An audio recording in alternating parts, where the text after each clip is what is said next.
Yeah, we're trying to be like mean to Jason very quickly, get it out of the way, and then get into a real pod that will like be sick because Jason is objectively dope. But we need to end the podcast wars, and to do that, we need to destroy fire one last nuclear missile. No, we need to Thanos snap him into Bolivia, and and then into Bolivian. Yeah, and then it's over. Cold open. This is Jonah Hill, and you're listening to the only podcast that matters.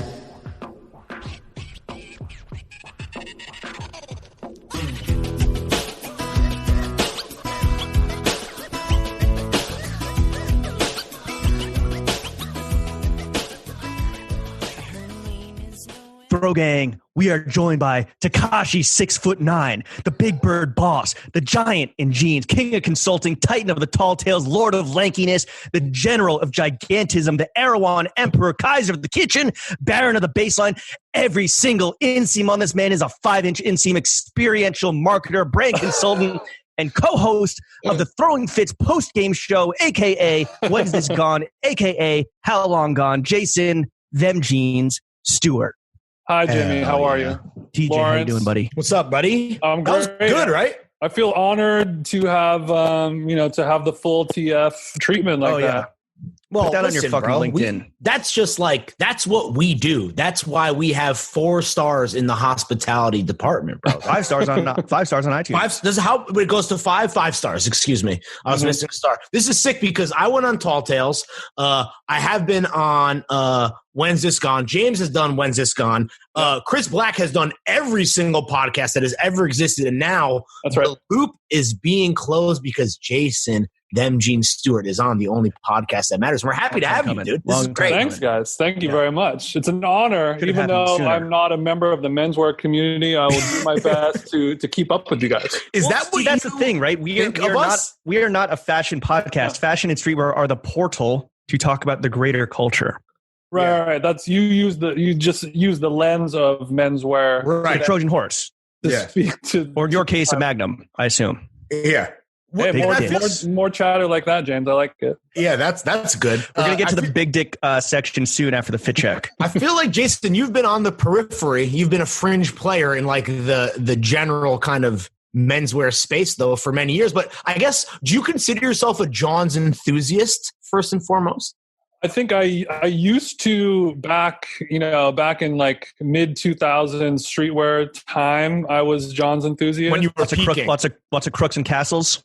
When I was peaking, Fresh Drive, Triple Five Soul, Karma Loop, Black Scale. When I was on Supreme Flow team, that was when I was peaking. Really? When it was quilted leather, LA fitted, all over. That good Vanson. So then I was definitely a fan. Now it's a little less and a little more just like uniform dressing, Right. Are you still on Supreme Flow Team? Because you kind of mentioned that you tried to flex on me when I was on When's This Gone. I was like, I don't care. But are you still on Supreme Flow Team? I am not. Damn. I am not. I mean, I guess I haven't tried. Right. If you needed a piece, if you needed, like me, if you needed the Supreme Barber, as you see over my shoulder, you could hit the plug and be like, yo, maybe I could buy this at retail. That's simping. That's not being plugged. That's simping. If there's a piece that I did absolutely need, I could contact the right people to get it into my possession. What about the Supreme microphone? Ooh. I actually haven't even seen the Supreme microphone. There's a Supreme microphone by a brand called Shure, Shure. Yeah. Professional podcasters, we care about audio sonic quality, which clearly fidelity, I believe, is the actual term. Yeah, I have a Shure myself. I'm a big fan. Oh, nice. We only fucked with Yetis over here because we only we're mythical creatures. We use Shures in normal times too. Okay, do we? So we are brand low, I guess, and that this is this idea of John's enthusiasm, or has it kind of potentially waned over time. In your case, Jason, for the fit check, did you purposely? You're too cool for school. You didn't get dressed up. You didn't get dressed up for the boys. You probably were just wearing this all day, I would imagine. Well, I mean, I usually definitely don't get dressed up for a podcast ever because it is an audio-based medium, so you can't see anyway. But we elevate it to art. I agree, though. Yeah. You know, I'll say that I put a little extra effort into what was going on today than I normally would have for a pod. Well, we appreciate that. And I guess that just toss it to you. The choice is yours. Would you like to go top down? Would you like to start at the peak of Mount Everest, or would you like to kind of hike your way up from the foundation? The choice is yours. And obviously there is a correct answer. I will start at the foundation and work my way Base up. camp. Fantastic. Base camp. We're going to scale Mountain Jeans. I could go Mount Denim. I can go top down or MT bottom denim. up. It's the same answer. V-Lone head to toe. So Right, exactly. It doesn't really matter. Can confirm. Yeah, 100%. It's crazy because, it's funny. It is you are wearing a full V-Lone Palm Angels collaborative tracksuit. It looks great. It's I am in the one. canyon after all. Yeah. But, Let's go. Yeah, what do you got on the feet, bro? on the feet, we have some New Balance 940 V3 dead stock from 1.5 years ago. Right. Is that a tennis shoe primarily, or what is that? What sport is that for? This is just a stability running shoe for a larger gentleman who needs. I think that's for stability. I think those are the Grillmaster 3s, which is that's for white people. You're smoking ribs right now. That is a white guy sneaker. You're smoking rib tips, and cool. yeah, those are perfect for what size do you wear? standing around grilling. 17? 17, yeah. Jeez, God. Louise. So you're pretty limited in your footwear choices day to day. You got to cop like a Chris Webber PE from like Fight Club for like $8,000 if you wanted like a rare sneaker. Yeah, your options are limited. Shoes in my size, it's a blessing and a curse because the choices are very limited. Like if I want to get a new pair of Nikes, it's like Air Force Ones white or Air Force Ones black, or any like basketball shoe, like some Kyrie Irving 42, right? Some garbage, some whatever. But otherwise, it's just like nothing. But you could also buy the sneakers that presumably Ray Allen was married in for the first time, right? Which James and I cannot do. So that's pretty. Does that bother you? Like do you feel like you're missing out, or have you kind of come to accept it after decades of missing out? I've come to accept it. It's something that I've been suffering from for a long time because suffering from success, obviously. Suffering from height success, but like 13 is the cutoff for shoes normally, to where like they stop making them. You're like so far past that. It's not even like you're on the cusp where you could that's also like you're completely too far gone. You're not a 13 and a half. Your lens is gone. Yeah, so like I stopped being able to. I haven't been able to go into a store and buy a pair of shoes since ever. I was like 14 years old or something. You're not missing much. You're not missing much. Literally, and also, Jason, 9/11. Puberty was your personal 9/11 for footwear. Jason, I just want to make it clear that's the reason why we aren't going to flow you a pair of the only boots that matter, throwing fits for DMA. It's just the size 17, the factory in the Dolomites. They've been churning out God level Gorp since 92. Yeah. However, they've never had to make shoes for, I think the term is freaks. Yeah. So our apologies on that. Only Chris Black will be getting a pair. Put those on ice and save them for somebody who can fit into it. But on the plus side, I can go on eBay and search size 17 shoes and find some unbelievable, ugly ass, nasty slaps that no one has ever considered purchasing or ever even seen. Can you even buy loafers? Like, do you have to get like custom made to measure shoes? When you go to a wedding, what do you have? Yeah, what do you have on deck? Yeah, for dress shoes, Flippers. It's really tough. I it's like Calvin Klein, like black leather shoes that just like here's the one shoe that you can buy. You can buy like Stacey Adams. That's what you could get. Stacey Adams, dead ass, great selection of it. Yeah, right. Exactly. I could pull up some now and later in a square toe crocodile two-tone church special, dude. Yeah, the ostrich is available in my size, no problemo. It took one ostrich to make both shoes. Exactly. True. That's a blessing and a curse. Socks. Moving our way up. Size 17 socks. What brand is that? I have some Dear Dana socks. Some yellow Dear Dana socks. Nice. Is there a famous person illustrated on them? Yeah. No, these just have a sun on them and an eyeball. She makes them from some like local Japanese company in LA, and very trippy, man. They fit very well. Nice. Dear Dana is a friend. I didn't know she did socks. That's cool. Yeah, it's cool. Shorts. I have some Arc'teryx Valence shorts. Ooh, just some regular, all plain black. Did you get them plugged through Briss Black? Oh yeah, was that a little I did. I did not. I did not buy these $400 shorts. To be clear, those were not a purchase. So what is the advertised inseam of that short? And then what does it look like optically on a man of your stature? That's the question. That's a good question. I think these are sadly, they might be a 6-inch, not a 5. But on you, they must look like, how far above the knee are they? There must be mid. Let's see. You can't even see the shorts, bro. I know. Yeah. See, This is ASAP Gams. On a normal man, that's the 2.5-inch inseam. That's right. Do you wear boxer briefs? I do wear boxer briefs. I mean, you have to, because a 5-inch inseam and a man who's 6'9", like you said on the pod, or when I was on your pod, like do the math, like fucking dills are popping out. You need to use your brain situation. You need to trap. You need to trap the hog. Yeah. Yeah, I do need to trap the hog. The panties are always boxer brief. I have some Patagonia ones now. They have a nice wicking technology. But yeah, I don't do a boxer, and I don't do a. Do you do brief. A 5-inch baggie, or do you do a 7-inch baggie? 5. Definitely and let's talk brains in your case as a dicksman, as a dongsman, a man who hangs dong. What is your philosophy on the brains? I blow them out. Wow. Every single pair? Without fail. Off rip. You pop a tag and you pop the brains.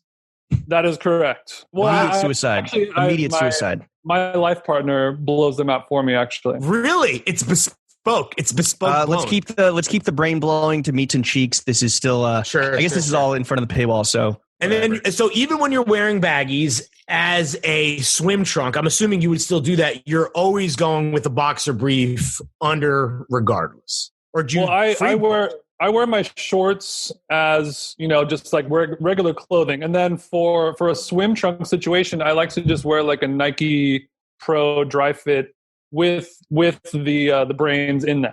Got it. So your baggies are shorts on a day-to-day basis, and that's why the brains come out, because it's never going to touch an aquatic body of water. Exactly. Got it. Interesting. Exactly correct. And I wear a lot of shorts constantly, but I know that you guys are team brain.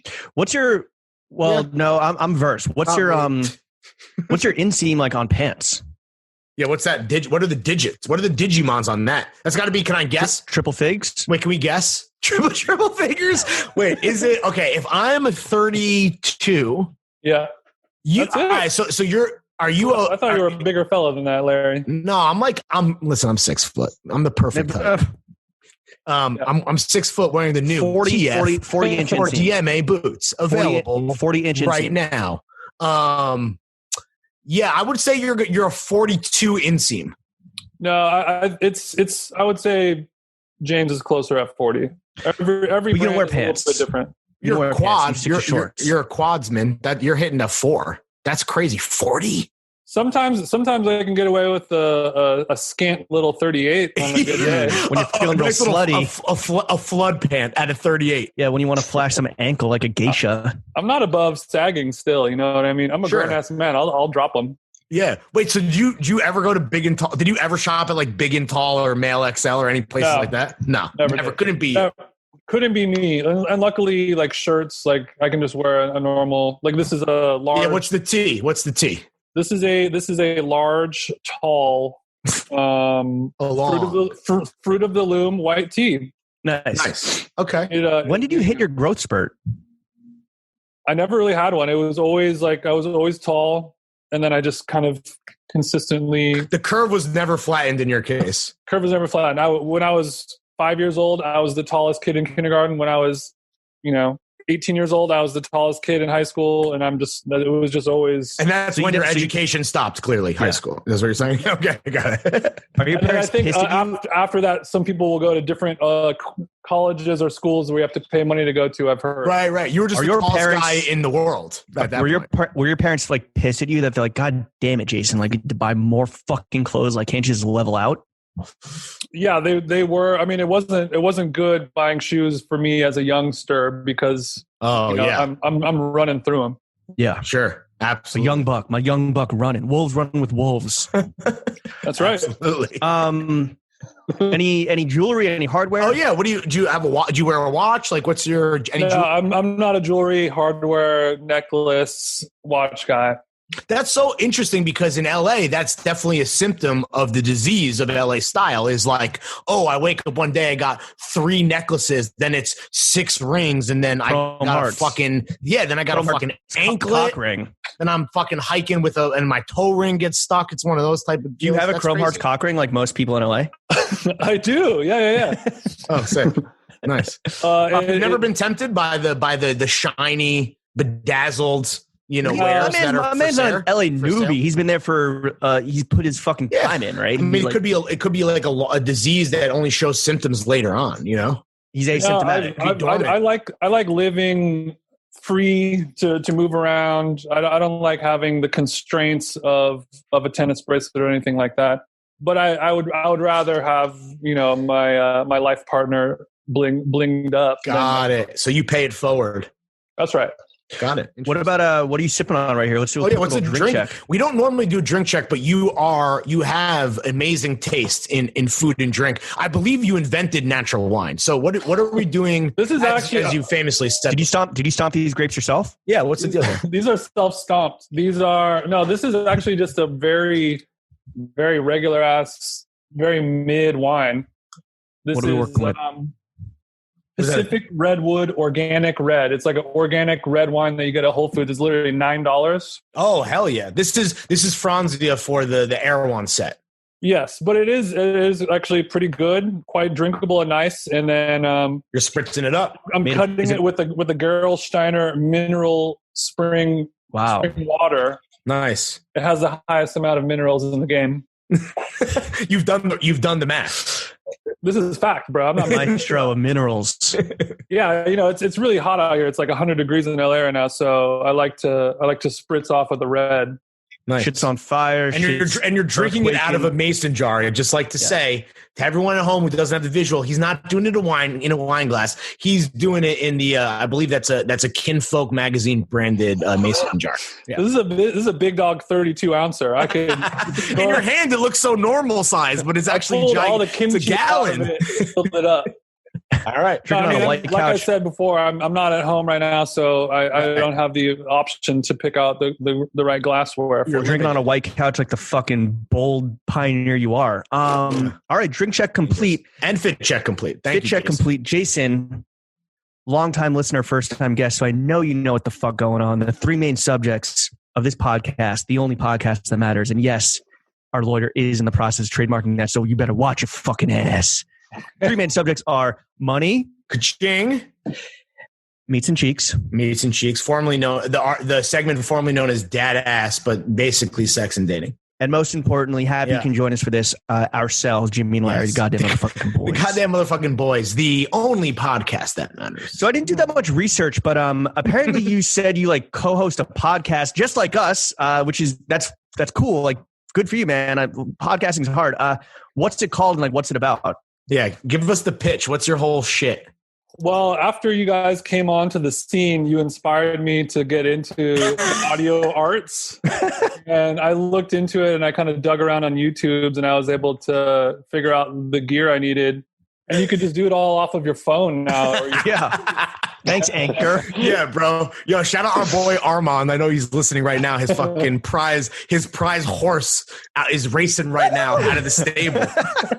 His stud. Yeah. So this podcast, How Long Gone, that I've done with Chris, it's been maybe like 5 months now. We just started doing that right when the quarantine hit.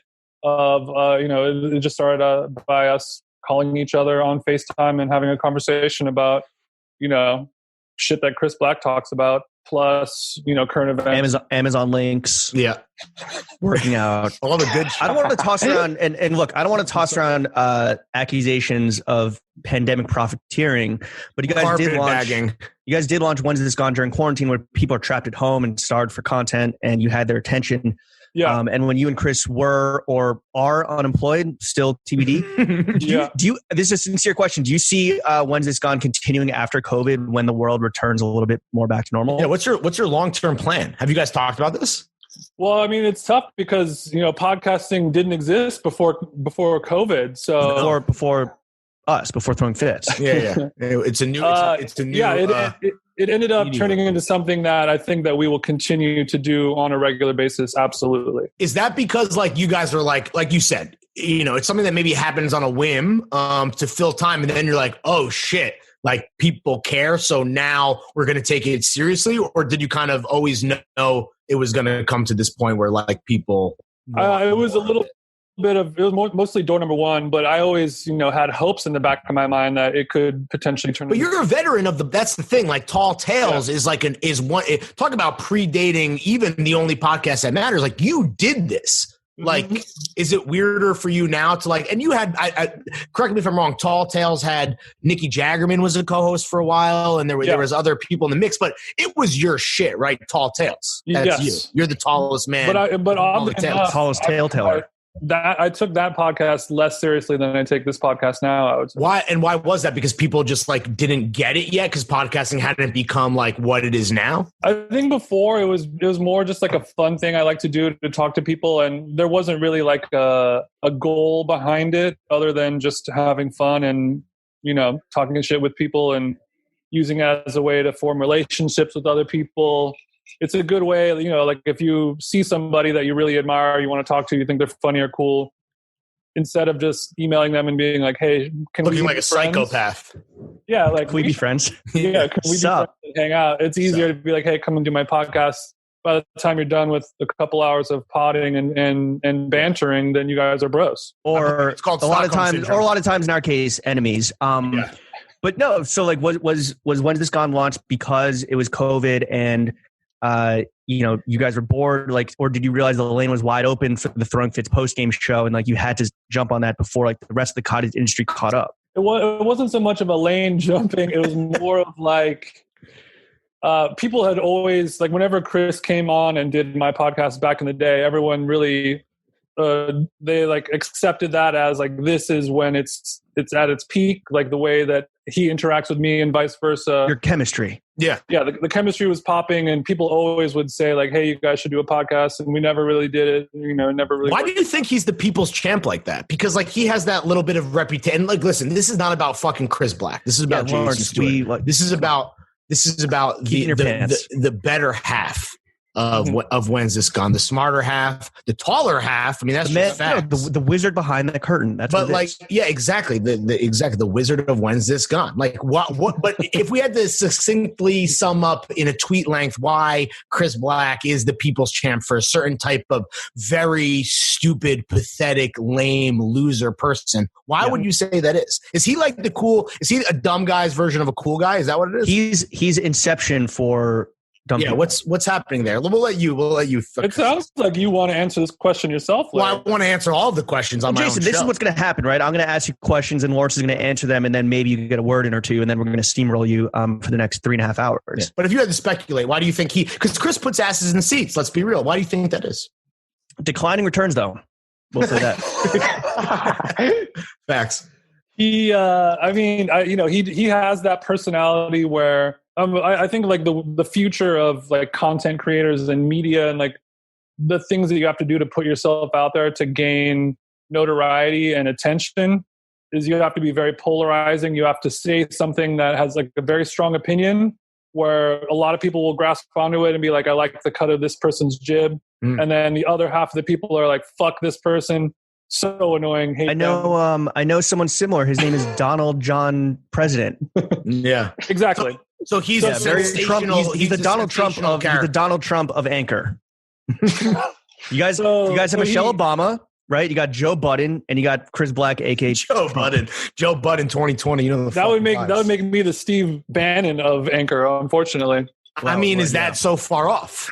You are the evil mastermind. Clearly, I'm going to jail soon, probably. Yeah, fingers crossed, bro. But like. To that point, he has always been that person to put himself out there. Like, here's my personality. Here I am. Shameless. So brave. Take it all out on the table.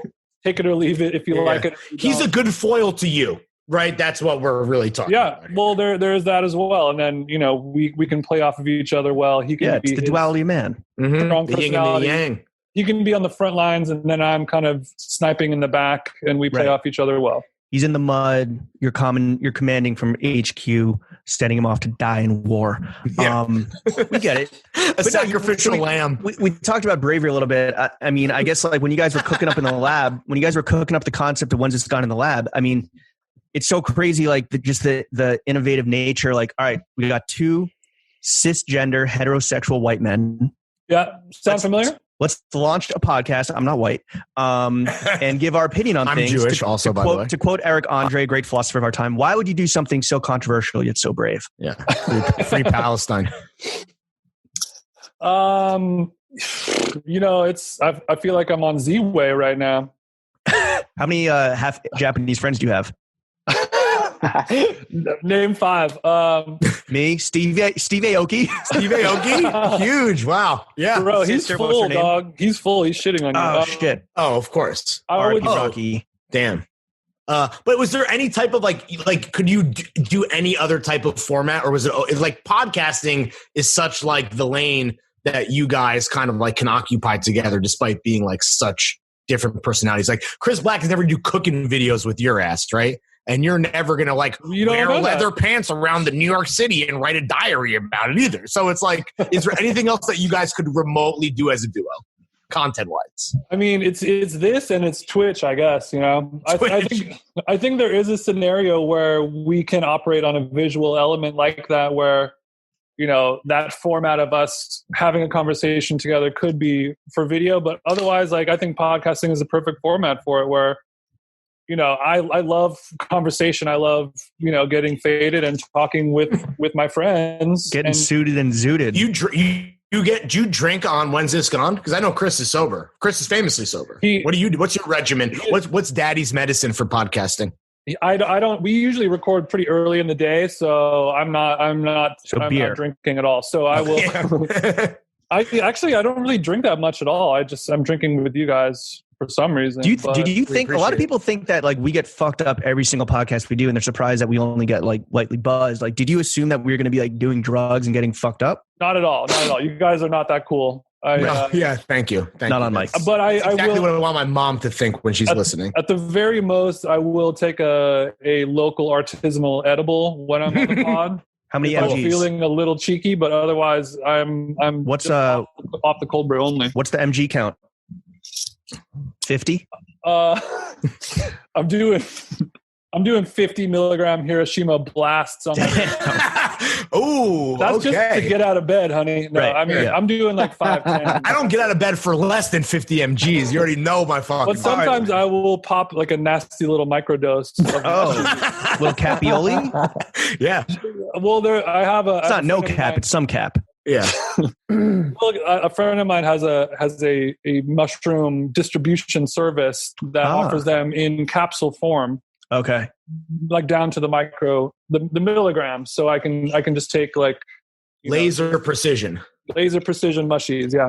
Oh yeah. I tried suggesting we do Lawrence and I do a few caps for this photo shoot that we have that's live this week, which the whole fucking world has seen. I thought it would have been a good idea, but maybe next time. You were working. Enough about Briss. Do you guys do a lot of mushrooms? Not a crazy amount. Yeah, no. I think a normal amount. You know, I do it like triannually. Quarterly. But Chuck does macro doses. Yeah. Chuck famously lives every day like a 3-day weekend. No less than an eighth. No less than an eighth. We're trying to get out of here, baby.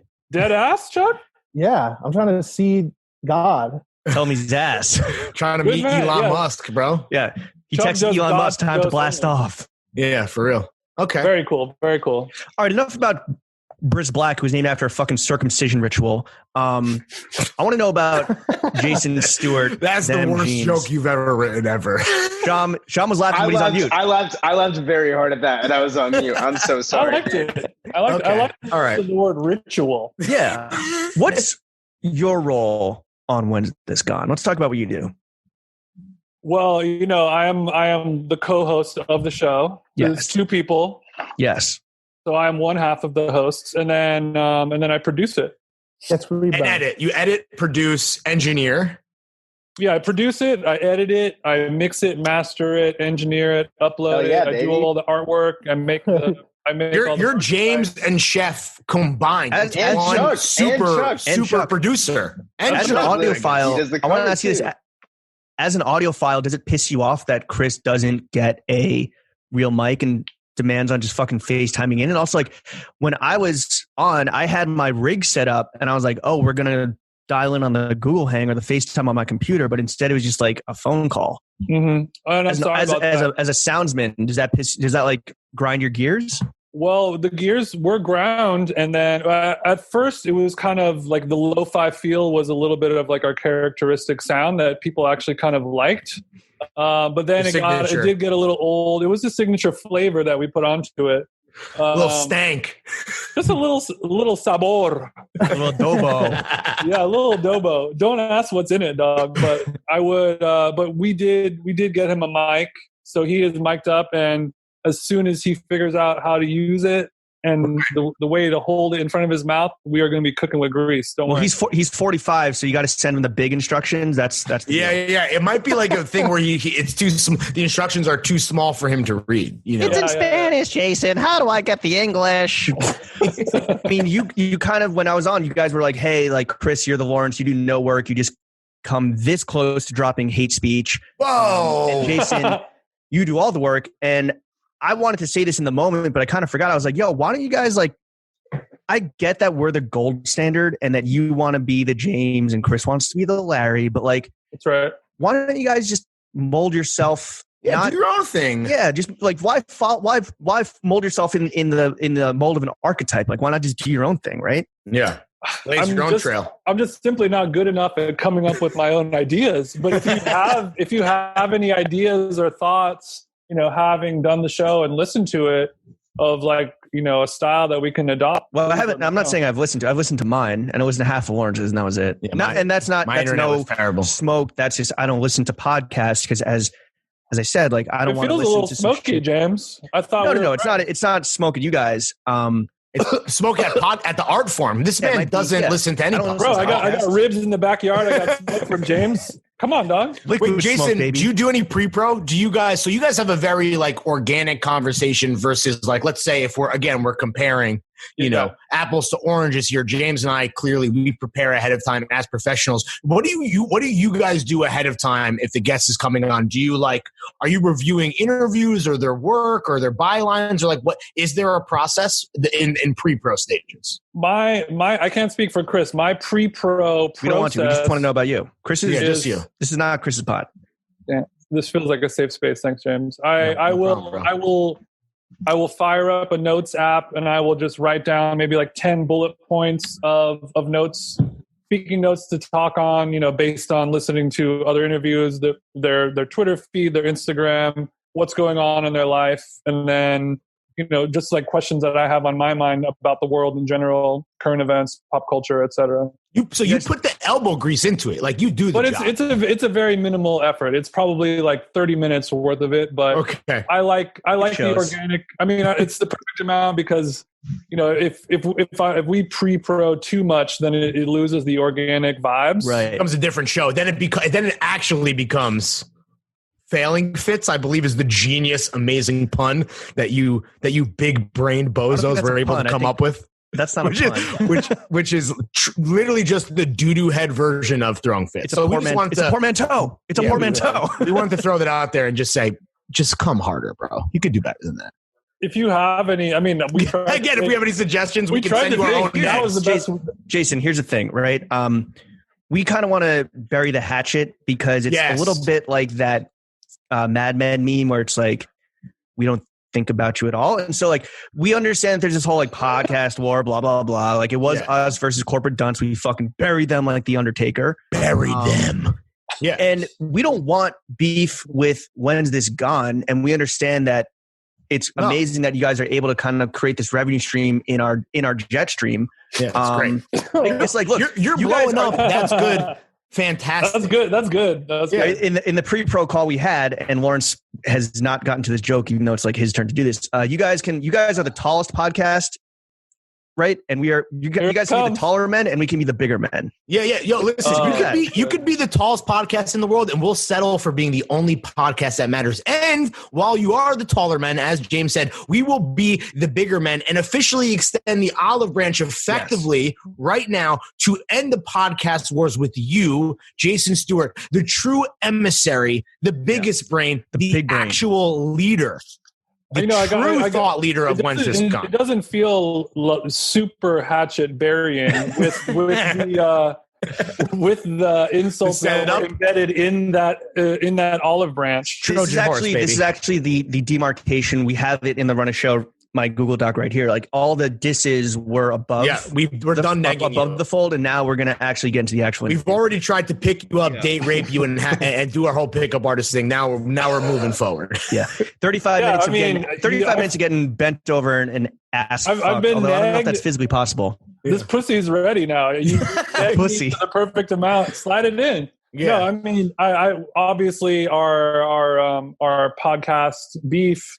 I don't think there was any actual real ill will towards each other. Professional wrestling, right? Dude, that's what it is. I mean, very WWF. Yeah. Yeah. Welcome. It's like, this is a very, like, anyone who ever was like, oh, what's the beef? It's like, yo, welcome to Hollywood, baby. This is entertainment. And at the end of the day, as long as you're fucking talking, you're talking about the pod, we're doing our fucking job. You think Zayn was actually beefing with Ari fucking Styles? No, that's his marketing. You think 6ix9ine is fucking, well, actually, yeah, that's something else. You think 6ix9ine is even a real person, bro? He's not even real. He's a figment of the simulation. No, but okay, so you guys been doing. Thank you for letting us, ride the coattail and operate on the jet stream. Of course. To our it's all love, baby. Our revenue stream level that we have achieved. Couldn't have done it without you guys. Sure, we get it. But I mean, that was a joke, but it is also a little serious. Like, when you guys come on the show, it does. The cross pollination is real, and that's why do you think you're here, baby? We're so happy to have you. This is people helping people, right? We're getting rich. See, we're as a fully formed podcast. We have a Discord, and the Discord is frequently chattering about When's This Gone. Like, no joke. Like when you have on a substantial guest, or when a guest takes a unwarranted shot at one of us for absolutely no reason, just trying to claim some relevancy. Like they talk about it. Mm-hmm. So like you guys, there is obviously cross-pollination between the fan bases and getting into the real interview. So you guys have been doing this for 5 months now and with crazy frequency, like 3 times a week. That's wild. Yeah. Yo, props. That's James and I, we like to think that we like do this. And when we say we do this, we fucking do this. We cannot do that. That's too much. Yeah. That's one out of too many. You guys can do it. Well, we don't want to. We don't want to. Who's been your favorite guest so far in the 5 months? Personally speaking. That's tough. I mean, I don't even remember who we've had on the show me and James. So those should be like your 1A and 1B. When you guys come on, it's always fun because. Who do you enjoy having on more? Oh, hey, chef. That's a good question. I'm here. That is a great question. I almost need to look and see like what guests we've had on the show. I would love to know. Also, I don't know. I think maybe Larry was a little bit better. No. Really? Wait, so you're talking about? I'm not talking about numbers wise. I'm talking about quality wise, not quantity. Well, also me, but I'm not talking about numbers, sweetie. Oh, wait. Yo, that's the thing. Do you off top, do you know whose pod actually, don't say the raw numbers, but who outperformed who? Did I outperform James? Well, did James I already asked this, and I have the answer, Jason. The thing is that Lawrence's podcast has been live for longer, and so you have that long tail. But you have the recency bias. I had the critical acclaim. Yeah, yours was very good. I actually think James's is better. I still think I definitely garnered more downloads, but it helped that I had decent internet and wasn't fucking speaking so fast that I tripped up the 4G or whatever the fuck you got going on. Playboy Cardi baby voice, dude. It was incredible. I changed the art form. I think that the way that Lawrence and Chris interact, like I just sit there and laugh. I don't have to do anything. It's just like two chickens clucking. It was like Godzilla and King Ghidorah. I just sit back and watch. But I did have a very fun time talking with James as well. But I think in terms of like the laughter level, I think because Larry really just lets it spray and just is constantly insulting nonstop. It is funny to listen to. But I am personally more of a James man in terms of like You're a Jamesman. You're a Jamesman being for a little sure. bit more laid back in the cut, you know? Yeah. Yeah. The Lawrence episode with Chris, it was very combative. And I went in and I was like, I don't want to be combative. Like, I actually just want to like talk to my fucking boys, right? I just want to have a conversation knowing that like, if it's going to get testy, then I'm going to bring the fucking claws out. You might get scratched.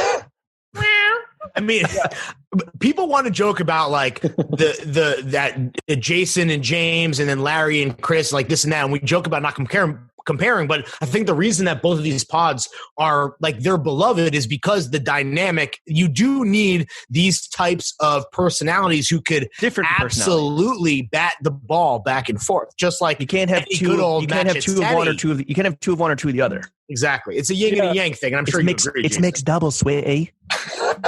I agree. It is mixed doubles. And I've always had a podcast is good when somebody says a bunch of wild shit that a lot of people may disagree with, like a Chris or a Lawrence, but the listener is like validated when they're listening, when the other person on the mic is able to extinguish that fire, roast them, reel them in. Whatever it is, basically say the thing to that person that the listener is thinking, but is unable to say to them because they're not on the show. But it really is like tennis, right? Like, are you a netsman or are you defensive? Like, are you verse? I'm not a netsman. Really? I don't charge the net. I lay back in the cut. I want you to lose your point because you messed up. Not you're because you're a defensive player. Make the routine. I'm more of a psychological man. You're a sniper. I want the ball to bounce in a way that makes you angry inside. But will you snipe if push comes to shove? Will you snipe from the baseline? Like I feel like you're that guy too, which is smoke the inside out forehand.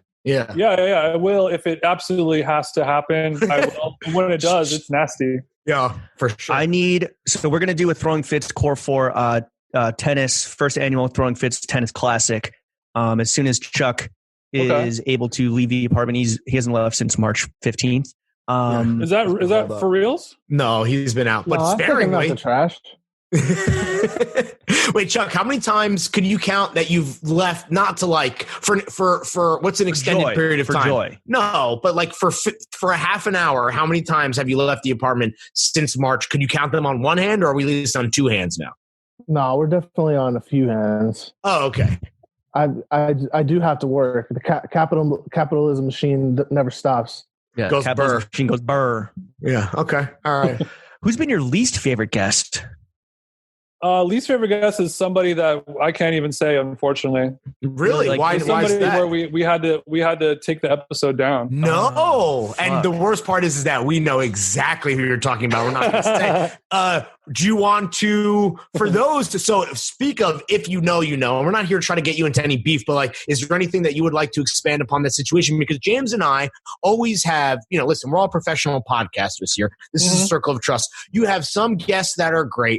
You have some guests that are not so great. And you have some guests that are pains in the ass when it comes to, can I listen to the shit ahead of time? Can I make a billion edits? Can I potentially have this scrubbed from the internet? Like, this is the worst it's ever been. Like, was this an isolated incident, or is this? It was a very isolated incident. We've never had any problems. You have to be like a down to clown type of person to podcast with us and with you guys. And I'm sure you've experienced it where it's kind of like you're pulling teeth with the guests. You're asking questions, you're letting it spray, and they're not giving you any. Yeah, tapping right now. There's tapping right now.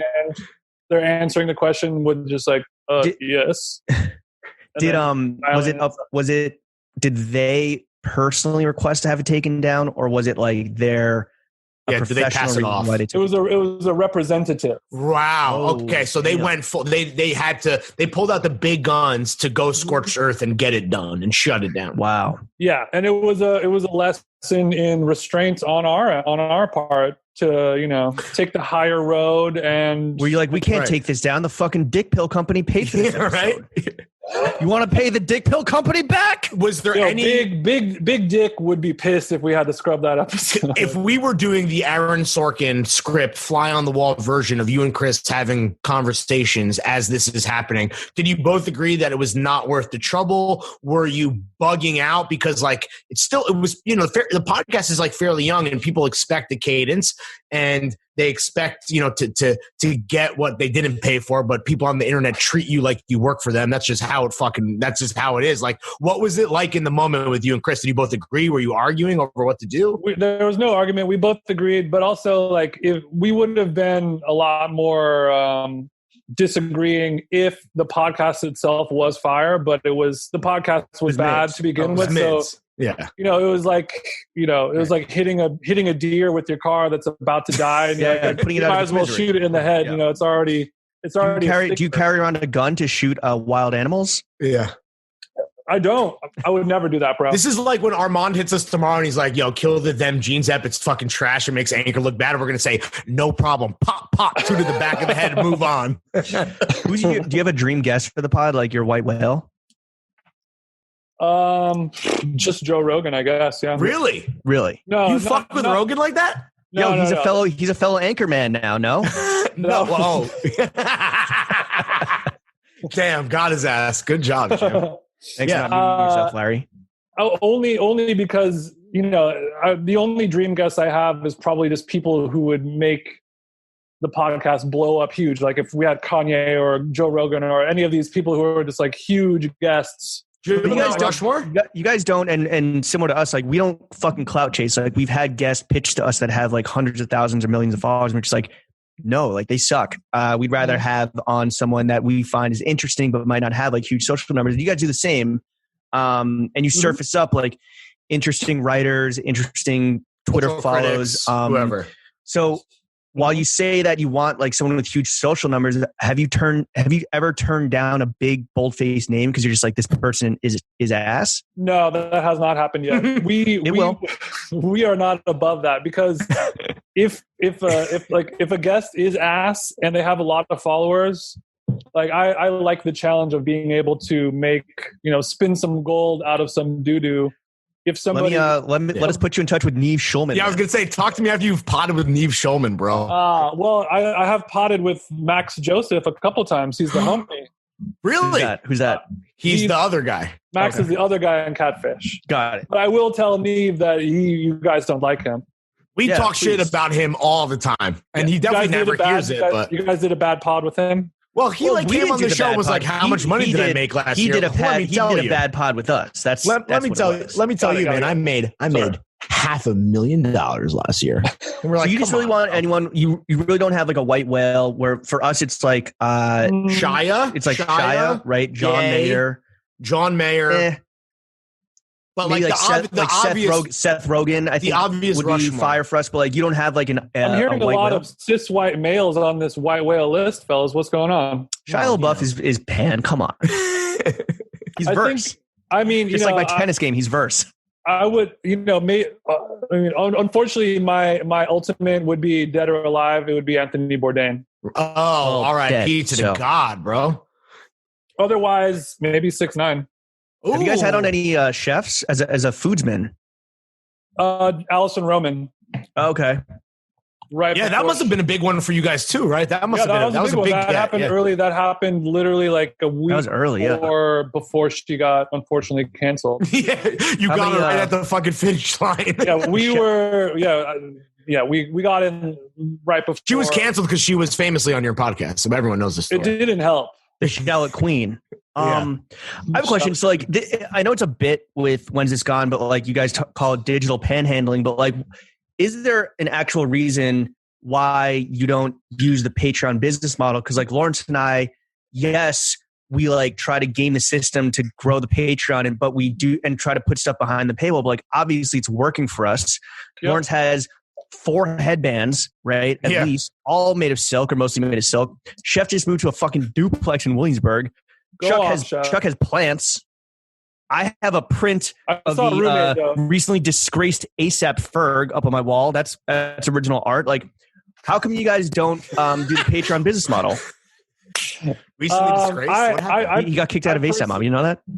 What? I would say ASAP Mob is now disgraced and Ferg is cool. Yeah. Ferg has always been one of the coolest. I personally don't have anything against the Patreon business model. When the digital panhandling remark comes out, there's no real fire behind that. It's just a little fun joke. But I think that certain podcasts, certain types of content, and certain like creator communities work better with Patreon than others, and we just don't have that. Like you guys said, like you have a Discord and you have the Reddit. Sure. All that community where everyone can hang out and talk together.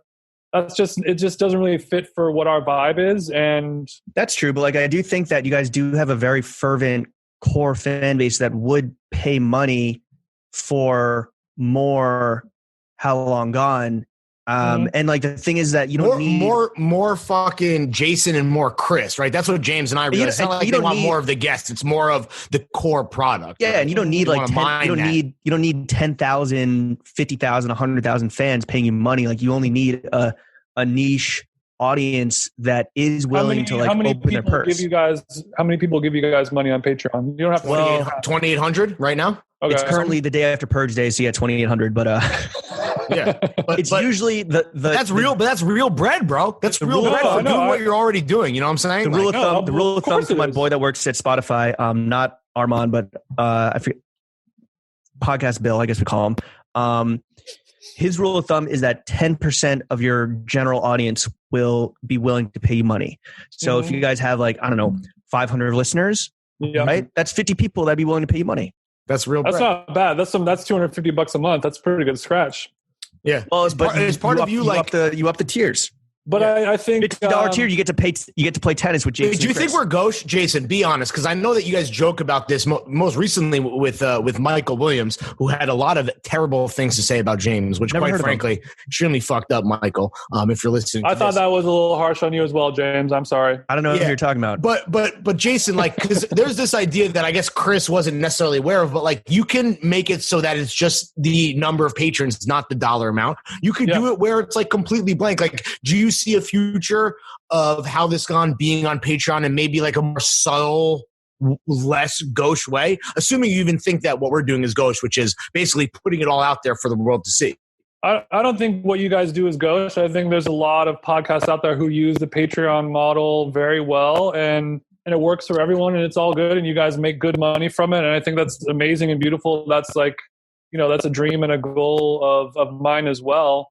But I think for now, sticking with the current plan of just advertising based, and also Anchor does have like a donation based system built into it, and we do have people that subscribe and give us money, but we don't talk about it or advertise it, but people just that was no shade, but like no 18 million people now heard that, and we talked about when I was on it wasn't trading fucking poo pee head dishes with Chris Black. It was like, let's talk about some real insights into growth and content development. We talked about how real marketing hours. Yeah, like you're the leader of biz dev. I'd like to talk exactly. To you. We talked about like how to kind of grow the revenue and diversify the revenue streams of Why Isn't This Gone Yet?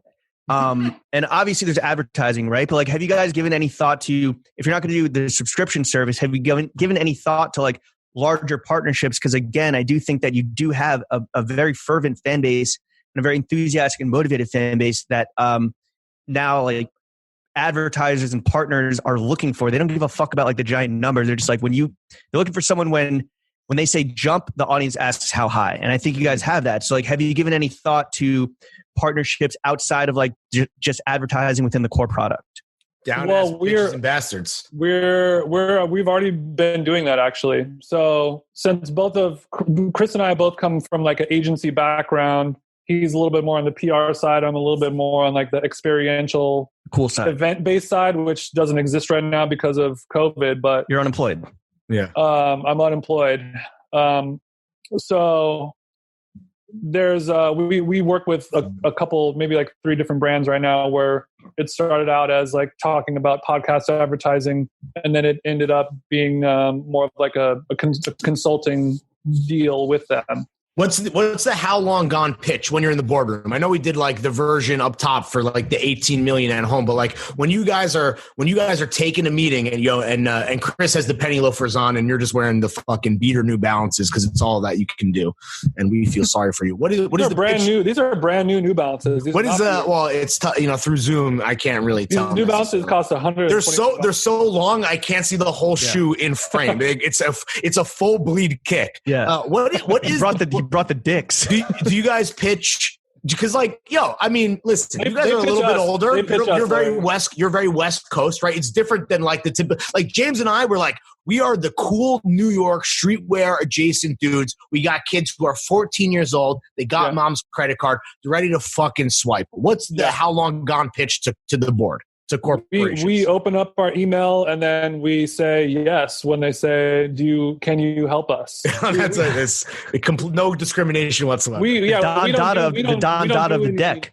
We don't do any outbound sales. We just field the. Do you do decks? Inquiries. Do you do, to James' joke? Have you created decks for anybody?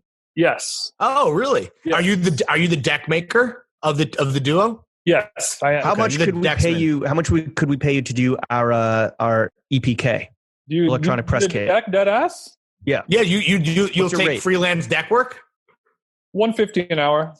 Oh, how many hours would it take to summarize the fucking only podcast that matters with 18 million listeners to build a deck with your bare hands? Yeah, 72. 72 hours. Okay. All right, we're gonna have to up the Patreon. Yeah. Okay. Good to know. It's a new Patreon tier. Get an EPK from them jeans.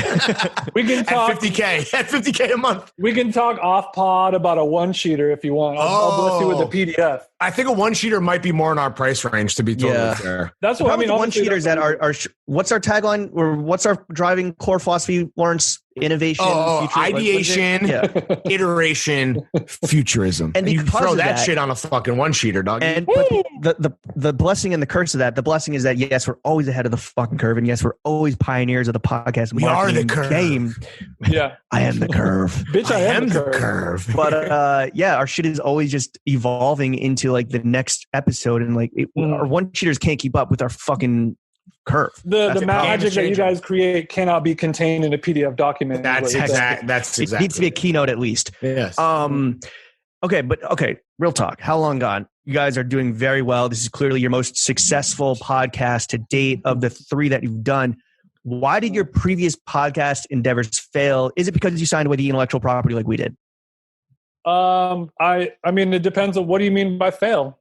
They don't exist. No longer exist anymore. They're no longer. You're no longer podcasting under the names of either Tall Tales or the Stew. So they don't exist. Okay. That's just because I stopped doing them because it was, it ran its course. There was no reason. It was like Seinfeld. It was exactly like Seinfeld. But honestly, like the problem that I had with podcasting before was it's really hard to set up when everyone was in the same room together.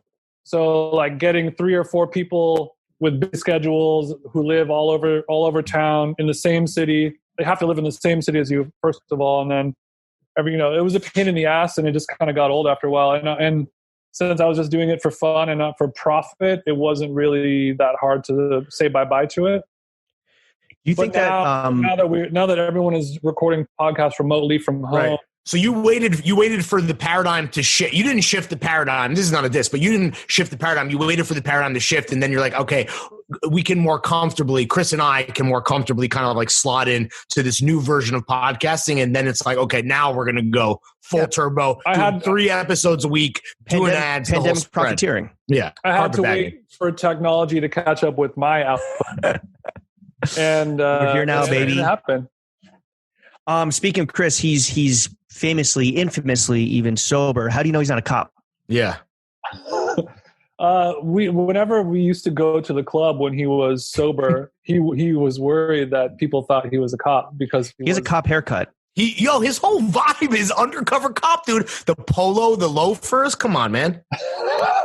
He's done so many drugs that I don't think that it's even legal for him to be a cop. Right. He still has enough trace amounts. He would fail the psych exam immediately, is what you're saying. He would just fail the gas exam if he hasn't smoked weed in 5 years. Too much gas. All right, my last question on Bruce Black. When he does steal a patented throwing fits phrase, such as, I guess the most recent one, again, we don't listen, our minions in the Discord on the Reddit they send us daily reports. Report back, yeah. Clocking you briefings, on the daily. Intelligence briefings. For Lawrence, a lot of pictures because he can't read. When he steals a patented throwing fits phrase, such as the most recent one being the only podcast that matters, which, come on, is the pain you experience like a sharp stabbing to the heart or like a dull throbbing migraine? Yeah. Do you? I mean, when you're devoted fans, when you address them as a minion, do you think they feel that same stabbing pain? Hey, bro, they're still giving us timestamps without us even asking, so I don't know what to tell you, bro.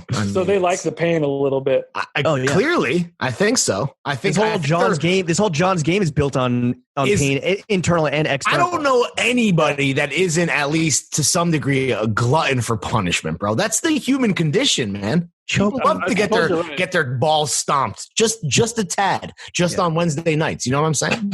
That's the whole thing around boxer briefs, right? Is that it's actually a fucking cuck chamber? That's what it is. It's not what it is at all. Do you think I'm a cuck? No. I'm saying that. Well, when Chris is so obviously biting, do you feel like a cuck? Because I know you're smarter than that. You know that's not good. And we know you're not a biter. Like you're forging your own path. You're a writer. You're not a biter. You're a writer, dude. Yeah. We can tell. Yeah. When I hear Chris say, steal those taglines from you guys, it does eat me up inside. Yeah. Wow. Clip. You guys ever talk this out, or you like clip it out? You ever talk it out seriously? Like, when you guys talk off pod, are you ever like, hey man, like maybe slow down with, and not slow just your roll, B. from us, but not just stealing from us. But you've gone too far, bro. Like Lawrence and I, real talk. Lawrence and I will have talks like, yo man, like I think you need to fucking like. Well, I'll say to Lawrence, like, I think you need to fucking slow down, or I think you need to like let the guest speak or whatever. Not do you guys like, we have our own chemistry. We have our own vibe, and it's like, fucking clicking like Golden State, but like we're not Golden State anymore. Would you ever be like, would you ever offer constructive criticism to your partner?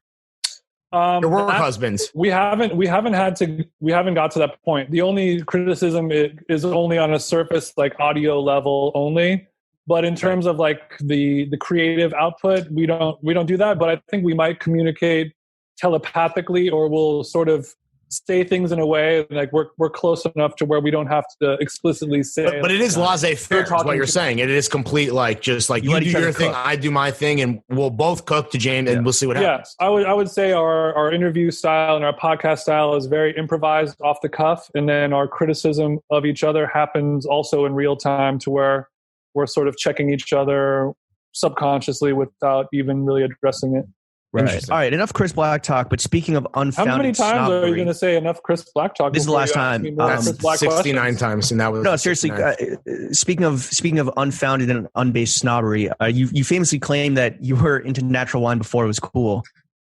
What was it like living in the year 6000 BC when wine was first made? When did I say that?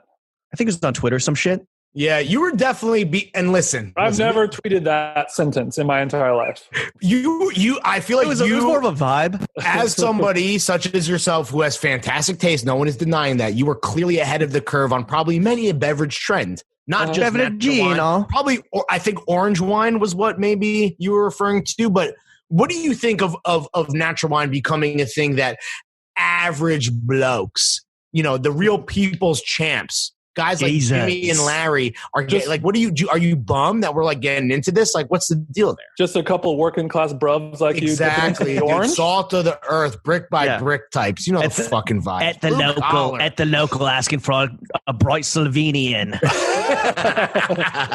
Well, first of all, I've never made any claims about being into natural wine before anyone else or any of that stuff. But I think that natural wine is, it's not really a thing.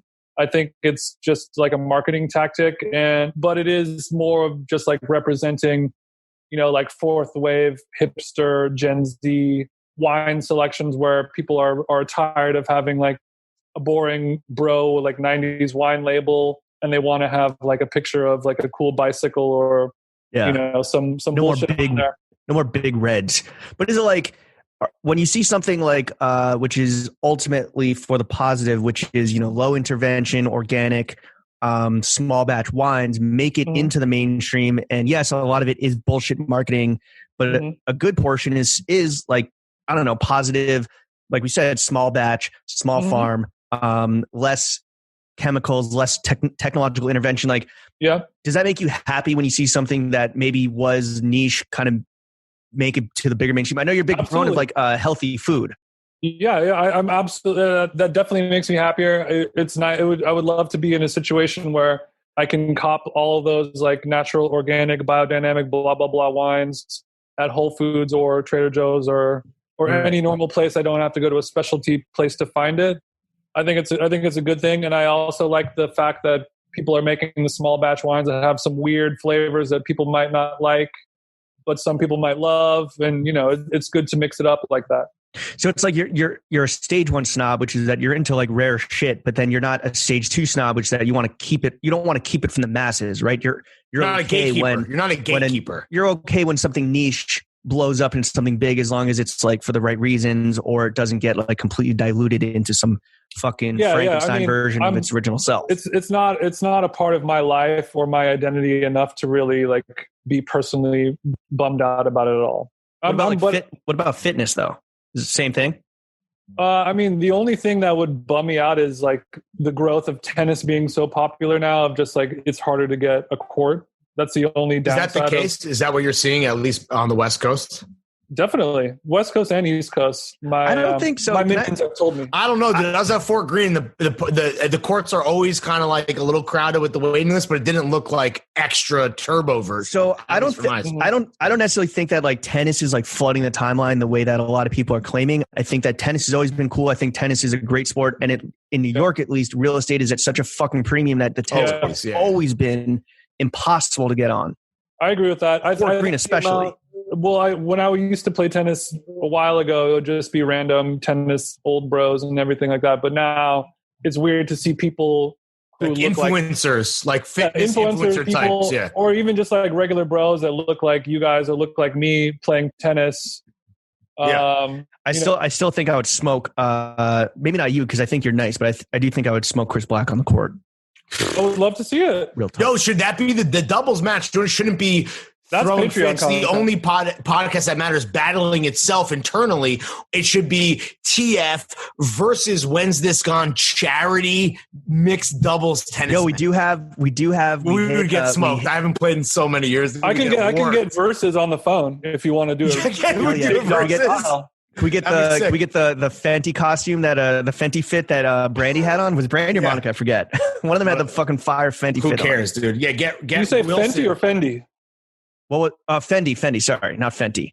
Fenty's Rihanna. I'll do the Fenty if it's going to be a live stream. Like I'm going to have to get Wilson on the phone. Let's fucking get this whole fucking shindig sponsored. Get Ralph on the phone. This is a big sellable moment. That's all I'm saying. I'm absolutely down to do it. Whenever you guys come to Los Angeles, speaking of which, we hit a fucking Patreon goal. Well, I don't know if we've hit it yet. We hit a Patreon goal, and then we didn't hit it, and then we hit it again, and then we didn't hit it. And that's been the back and forth for like 3 months now, but we're going to figure it out. But it's to do an LA trip. We're going to go out there. It's to do an LA trip, the Core 4. We're going to get an Airbnb, maybe just the Core 2. I don't know. We'll see how the funds are looking. And do a whole slew of interviews, which we were like kind of hesitant to do West Coast homies on the Zooms until we realized that we're in lockdown forever. Yeah. But we'll fucking mix it up on the court. What are you guys going to do when you come to LA? That's get on a lime, go to a dispensary, buzz down the canyon. Definitely, really, maybe hit Moon Juice. Just like do real culture shit, dude. You know, what stay at the standard West Hollywood. You know, Boa Steakhouse, maybe. Yeah. Oh, yeah. Stay up to our boy Josh Richards and Bryce Hall. If they're not in jail. How lame do you guys think Los Angeles is? Real talk. I really like visiting LA. I don't think I could ever live there unless I was very had a dream job or like super rich what's the dream job? That's not the question I asked though, James. How lame do you think it is? Oh, pretty lame. Okay. But what is with you in the dream job? The dream job. This is the dream job. I'm sick of hearing about this. This dream job that is not. What is the dream job? Like fucking easier. No, the dream job is EPing on films. All right. Yeah. Okay. That's on film and TV. That's definitely an LA thing. Oh, how lame is LA? I mean, yeah, I think it's cool for a week, dog. I don't want to live there. You know, that's how I feel. Yeah. Could you ever leave LA, or are you cemented there? Like you can, like your LA to you is like New York to us. Roots. You got your roots. I don't really see myself ever leaving Southern California now. I might retire in Orange County or something like that. Right, Northern California. But I don't see myself. I'm the same way. I mean, I love New York. I love visiting there, but I couldn't live there. But here's the thing, right? When you come and you visit New York, like I remember doing Tall Tales. We were in Chris Black's apartment before he got divorced. It was a beautiful time. It was the best of times. It was the worst of times. It was a good pot. It was a great pot. But how long, when you visit New York, how long do you stay? And I think this is about to prove my point. I'll do 10 days usually. See, right, 10 days. That's a juicy time. Right, and 10 days is like that, and also at 10 days in New York, you're just getting started, right? I'm going to LA. If we can do it in 5 days, I'm feeling that. Not 3 because the flight's too long, but 5 days, and then I'm ready to rock, dude. LA just had like the difference. The Xanax in the air, like I can't live with that, right? I need the fucking energy of New York, the vibes, whatever. And look, like I think that you're an exception to the rule. We have a few friends that are exceptions to the rule, but I think LA is just like aesthetically garbage. Yeah, I mean that's true, but it's more fun to have a little bit of a challenge, I guess.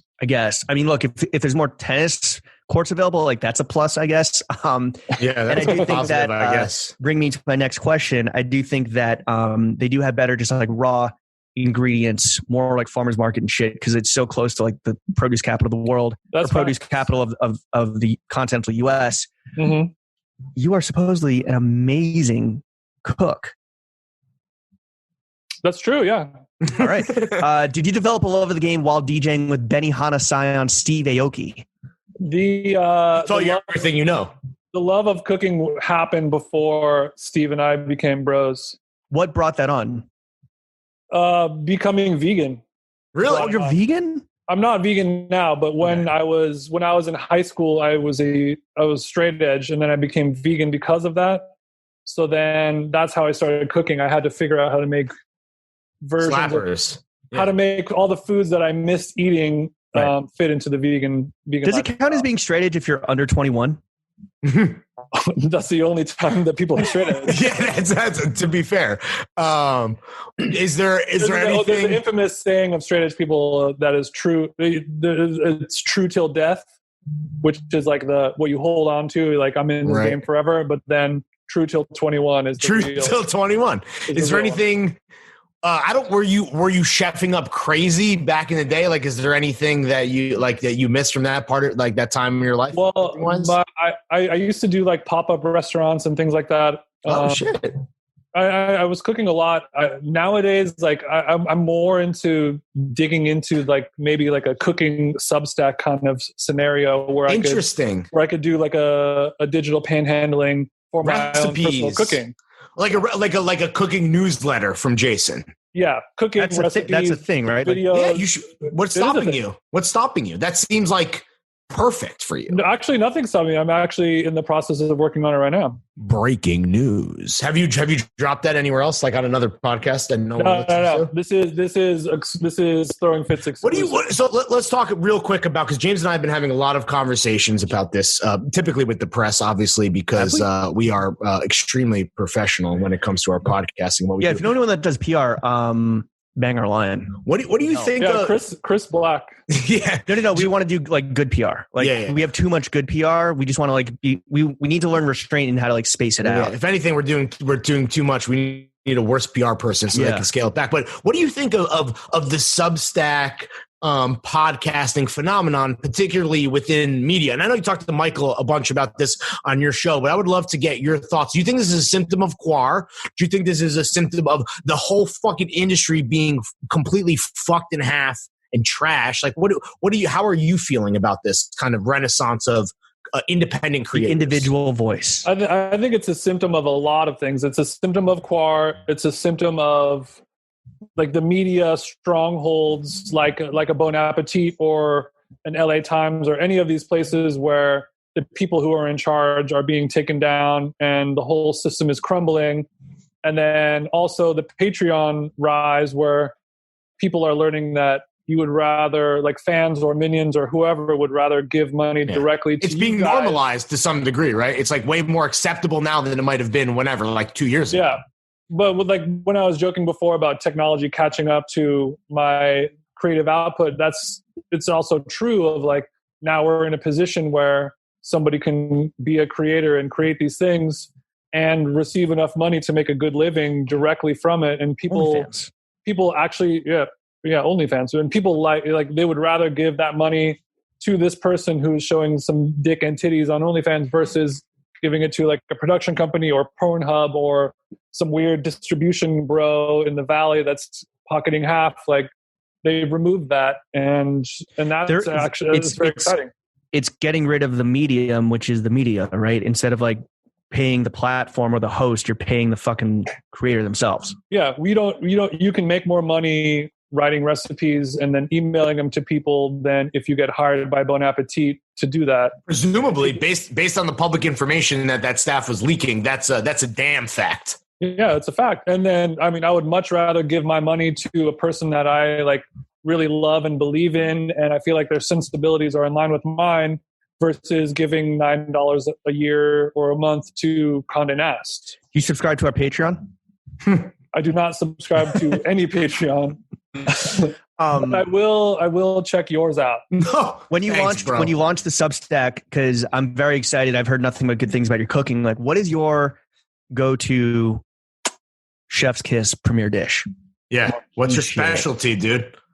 You want to impress someone. You want to impress someone, but you don't want to like go all out. Like, you want to make it look easy, but like fucking delicious. What are you chefing up? This is like third date shit. Like, what's the third date go to? Like, agnostic of anything about that person, but that you have the most confidence in. Like, absolutely seasonality, smashing. Seasonality is whatever you want. Like, it's, you know, you just hit up the fucking farmer's market. There were no lines. The tote bag is bussing. What are we doing? That wet ass tote bag. Chef, unmute yourself so people can hear you laugh my jokes. Sorry. That was hilarious, man. Don't do that. That sounds so disingenuous. That was so funny. I was dying. Clip that. It was funny. I did. It actually was very funny. So what are we chefing up?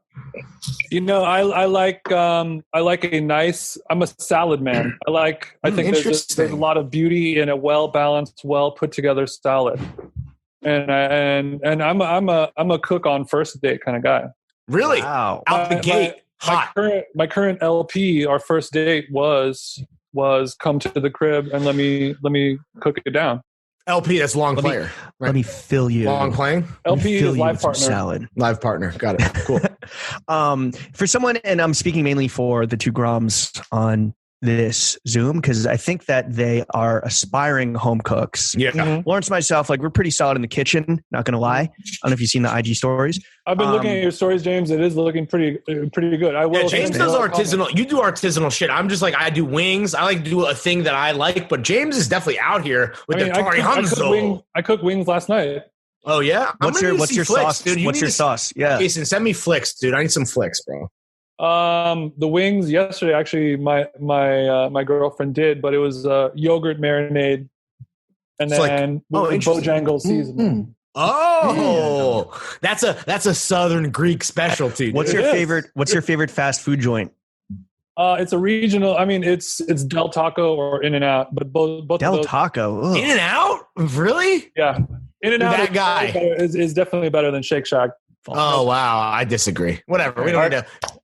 It's a regional thing. For where you grow up eating, it is what it is. That's fair. For the two Groms and for the aspiring home chefs listening, and I guess just listening, not watching, because we don't put this behind the paywall.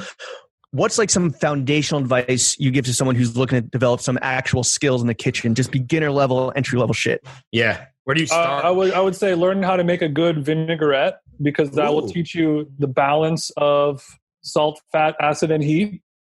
Figuring out, your olive oil, your lemon juice, your vinegar, your salt, your pepper, your garlic, whatever other flavors you want to go in there. When you put those all together, that's how you kind of create a well-balanced symphony of flavors going on. I would say learn how to cook eggs. That teaches you a lot. Scrambled, fried, all that stuff. That's very important. And then, if you're a meat man, then, learn how to cook a steak properly, cook a burger properly. Those are things that seem very easy, but Chuck is right there right now. Chuck is working his way through various, cuts of steak. And I don't know if Chuck has done burgers yet in the crib. When I worked at Chipotle, I called Chipotle? Did we know this? I didn't know this. I don't know. When I worked at Chipotle, I called vinaigrettes Vinny's. And I'd be like, "Hey, can I get some Vinny's to the line?" And it got a laugh like 50% of the time. Thanks. Dude. I haven't tried burgers, but I've made a couple steaks, and one was edible. Okay. The other one was a little bloody. You undercooked it, you said, right? Yeah, I got a cast iron pan. But that's the thing. Like, if you undercook it, like just throw it back in the pan. You mentioned how you fucked it up and like you threw it away. You bugged out. You were bugging, but like you should have just continued to cook it if it was undercooked. And probably, if anything, you need to let it rest longer, right? You just need to let it rest, probably for like 10 minutes longer than you did. The one thing that I think sucks about living in the city, I will say this, is the lack of access to or easy access to grills. And you have to like do the subpar version of cooking things on the grill by like, kind of like oven, reverse searing oven, whatever. That's the one thing I think New York or LA or any place really outside of New York really has over New York. Wait, Jason, do you have like crazy kitchen apparatuses? Like, do you have like a pasta maker? Do you have like, is your kitchen like fully stocked with crazy shit? Yeah, it's fully stocked. I got the Wolf range. I got cast irons. I got all the knives. I got the KitchenAid mixer, food processor, right, pasta maker, sous vide. Yeah, I mean, pretty much everything that I need and nothing that I don't. You have a sick ass grill? Is that also part of the arsenal? I just have a regular Weber grill. That's all. Okay. That's all you really need. Charcoal or gas? Propane. Yeah, charcoal only. Okay. Really? Okay. Right. That's all. Well, there's convenience if you're cooking for one, charcoal seems like a bit extra. Like if you just want to make like one steak, like to fucking light up a whole chimney and everything, like. But also, I would never cook a steak on a grill either. Really? What would you sous vide? Cast iron on the stove. Yeah. That's it. Would you sous vide it and then sear it, or what do you do? No, I mean, I would do a sous vide or a reverse sear if the steak is like big daddy thick, like 2-3 inches. But otherwise, that's a 2-inch porterhouse, like exclusively a situation. Otherwise, it's no necessito. I would just do sear on both sides. Butter based, rosemary, garlic. If it's still a little under, throw it in the oven for couple minutes to I need you to get on TikTok because I think that you'd be a fucking star. Just the newsletter. This is and we'll get into the constructive criticism for Jason later. And I know we have a lot of good advice, but this is a fucking freebie. It's like, I know you're firing up the Substack. You're going, but like launch it into space. What are we waiting for? You already know what the first recipe is. We launched the career of Jonah Weiner with Blackbird Spy Plane. Like, do that. You're next, baby. Like we're fucking Elon Musk is SpaceXing motherfuckers into orbit over here. You guys are my angels, and I'm ready for you to take me to the next level, dude. If you were on your shit, you should time the release of. I don't know if this is the relaunch of the Stew brand. I don't know if you've talked to your branding PR expert Chris Black about it. You know what's the name going to be? What's the logo going to be? But the name has already been named. So this is next Tuesday. Get it, align the star. Help us help you, bro. Yeah. That's all I needed was you guys to give me that kick and give me that deadline and push it through. Let's go. Let's do it, bro. We're just throwing adobo on the meats. We need to fucking sear that bitch. It will be called "Let Me Get a Bite." Oh, nice. Hell yeah! So be on the lookout for LGAB. Yeah, LGABQ. Yo, that's your Q&A section. LGABQ. I've already stolen the Young Money, Cash Money Billionaires logo. Oh, fire! Oh, perfect for the classic. Yo, if you want, we can put you in touch with our boy Sean Evans. You can go on Hot Ones. You can fucking fart fire out your butt. Like, we can put you in touch with Alex Delaney for we could do that. Whoever you need, we got you. Allison Roman. Get Allison Roman on your fucking you got a lot of options, bro. Look, Allison won't want to talk to me ever again. Alex Delaney's been canceled, but Sean Evans is good. I think he does a good job of what he does. Beautiful bald bitch. Beautiful bald bitch himself. I forget what we talked about on the Boys Only from that came out 4 days ago, but we were talking about marks of adulthood. I think another mark of adulthood, and I was thinking about this while actually drizzling some olive oil over some roast zucchini is that I think another mark some of finishing adulthood olive oil, like the best is that you kind. have cooking olive oil. Yes, 100%. Olive oil. 100%. I know Jason of course. Yeah.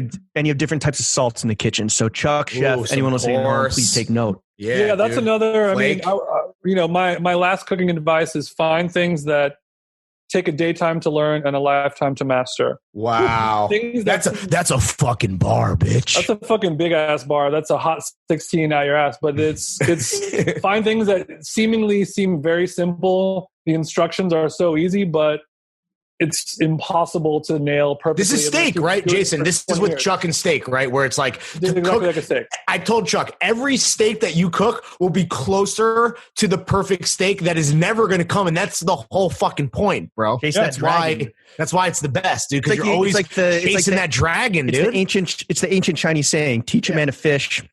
Yeah. Sorry, feed a man a fish he eats for a day. Shoot a fishing themed lookbook. Yeah, man's eating for fucking life, and that'll make sense when this episode drops next week. But even steaming a piece of zucchini and drizzling your oil and some Maldon salt on top, like it's very easy to tell somebody how to do that, and it's very easy to fuck it up. Sure. But speaking of fishing, I've been seeing a lot of fishing content on your Instagram. What's going on? Yeah. It's a coordinated kind of maneuver. I see a lot of fishing gear, but I don't see a lot of lake play, and I don't see a lot of actually fish on the line. What's going on? We're waiting for the big reveal. I mean, you're just playing into our hands. And thank you for by the time this comes out, you will already have tapped a few feed picks, both on TF, on Dr. Taco, on Sartorioli Inc. Yep, that's it. So you like fishing? So you are a fishing enthusiast? Yeah. All right, James, name top 5 fish dead or alive. Easy, dude. Marlins, barracuda. No. Hold on, for eating or for fishing? Great white sharks. Let's do both. All right, for fishing, fluke, salmon, blue stripe. Salmon. Obviously, I'm fucking fishing salmon. Trout. Obviously, trout. And then catfish. I'm fucking anal fisting the catfish in the mud, like you see those hicks doing on the History Channel. We are, as we've said before, Throwing Fits is everything to everyone, and we reel in big ol' fucking game. We reel in marlins, and at the same time, we hit the bottom feeders, dude, and we will fist a catfish. You know the t-shirts that have like the fisherman with the fish sucking his dick underneath the water, and like what makes a happy fisherman? That's pretty sick. Is that a real thing? That's so nasty. Is that like that's like a novelty thing? Novelty, for some is another man's treasure. Do you see all these fashion influencers are wearing like this? I guess it's a famous shirt that people are reproducing, which is like it's got like a generic picture of a trout. It's like, of course I come fast. I've got fish to catch. You've seen that? I've seen it on like 5 Instagrams. I have not. Oh, it's a classic from like the 70s that I guess somebody is recreating. I don't know. It might be like Vetements at this point. I don't even know, but it's a classic. Fishing merch is happening, bro. Fishing merch is happening, and I don't like to see fishing being appropriated right now. I will say. Oh, really? Well, it's kind of like you guys appropriate the highbrow, upper crust white shit, tennis, whatever. Like we'll go lowbrow. We'll go fucking fishing. We'll go monster truck derbies. Like we'll do Guy Harvey sponsored content. We operate in the luxury market, and then you guys are more. We're more mass where the money is. That's what it is. Yeah, exactly. Yeah, right. We're where the money is. 100%. The Walmart of podcasting, perhaps. Yeah, for sure.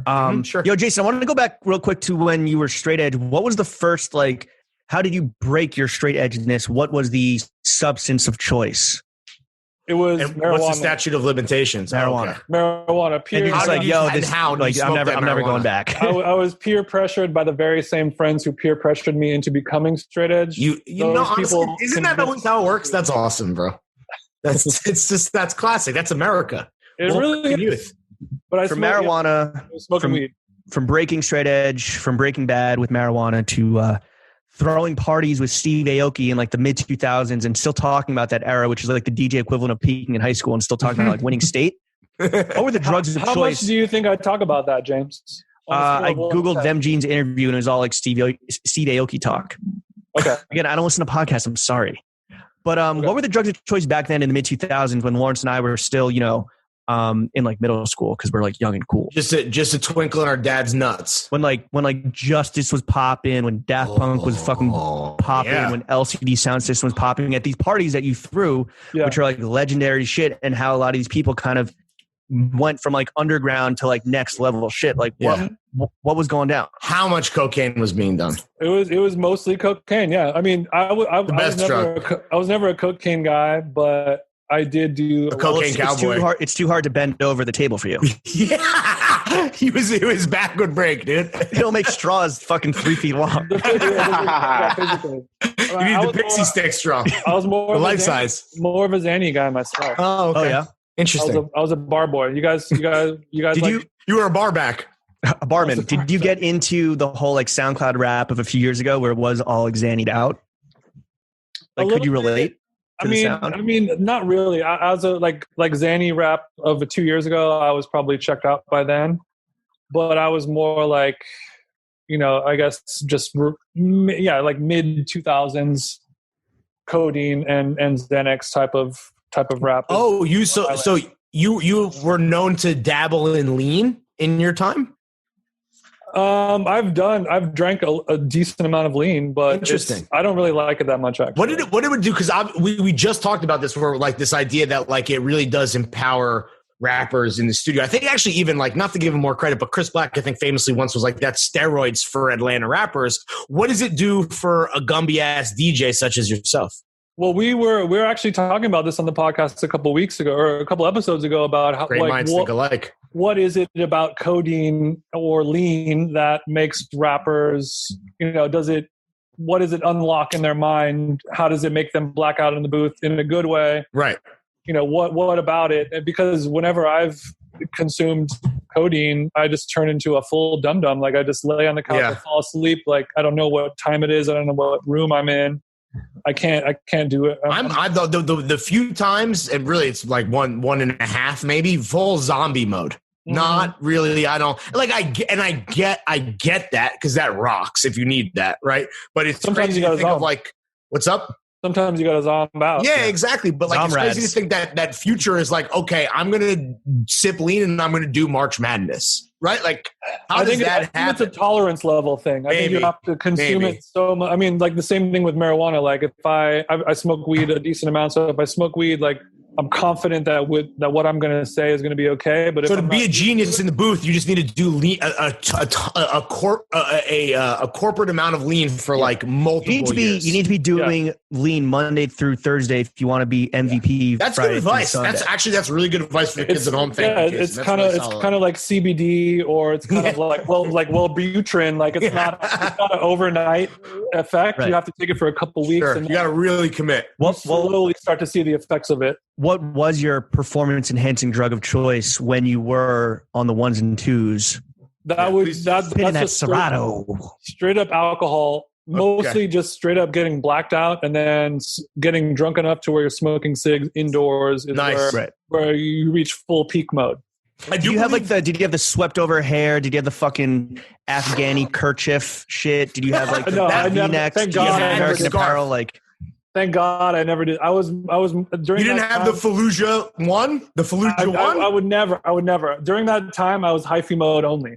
I will say the first time that I ever met Jason, this is like a million years ago. Like I was with John Moy, and we went to one of Jason's gigs when he was in New York. And what I remember is bumming cigs from Jason. I don't know if you remember this, Jason, inside, and also you like the ceiling in this venue, like you were like this. What do you remember? What venue it was? No, I don't remember. Okay. I don't remember, but it was ridiculous. But I just remember blasting cigs inside with you and being like, "This dude seems cool as shit, bro." But like but you were definitely blacked out, and so was I. Yeah. Smoking cigs indoors while you're DJing will always be cool. Right. Beautiful. That's the holy trinity, baby. And this is back. So you and Steve Aoki kind of like built out this scene in LA, and you look at him now at his fucking Pleasure Dome in Vegas, chilling with noted scammer Dan Bilzerian, just eating off that hibachi grill fortune, and just think, man, where the fuck did I blow it? That could have been me. Yeah. I don't. Or are you like content with your life?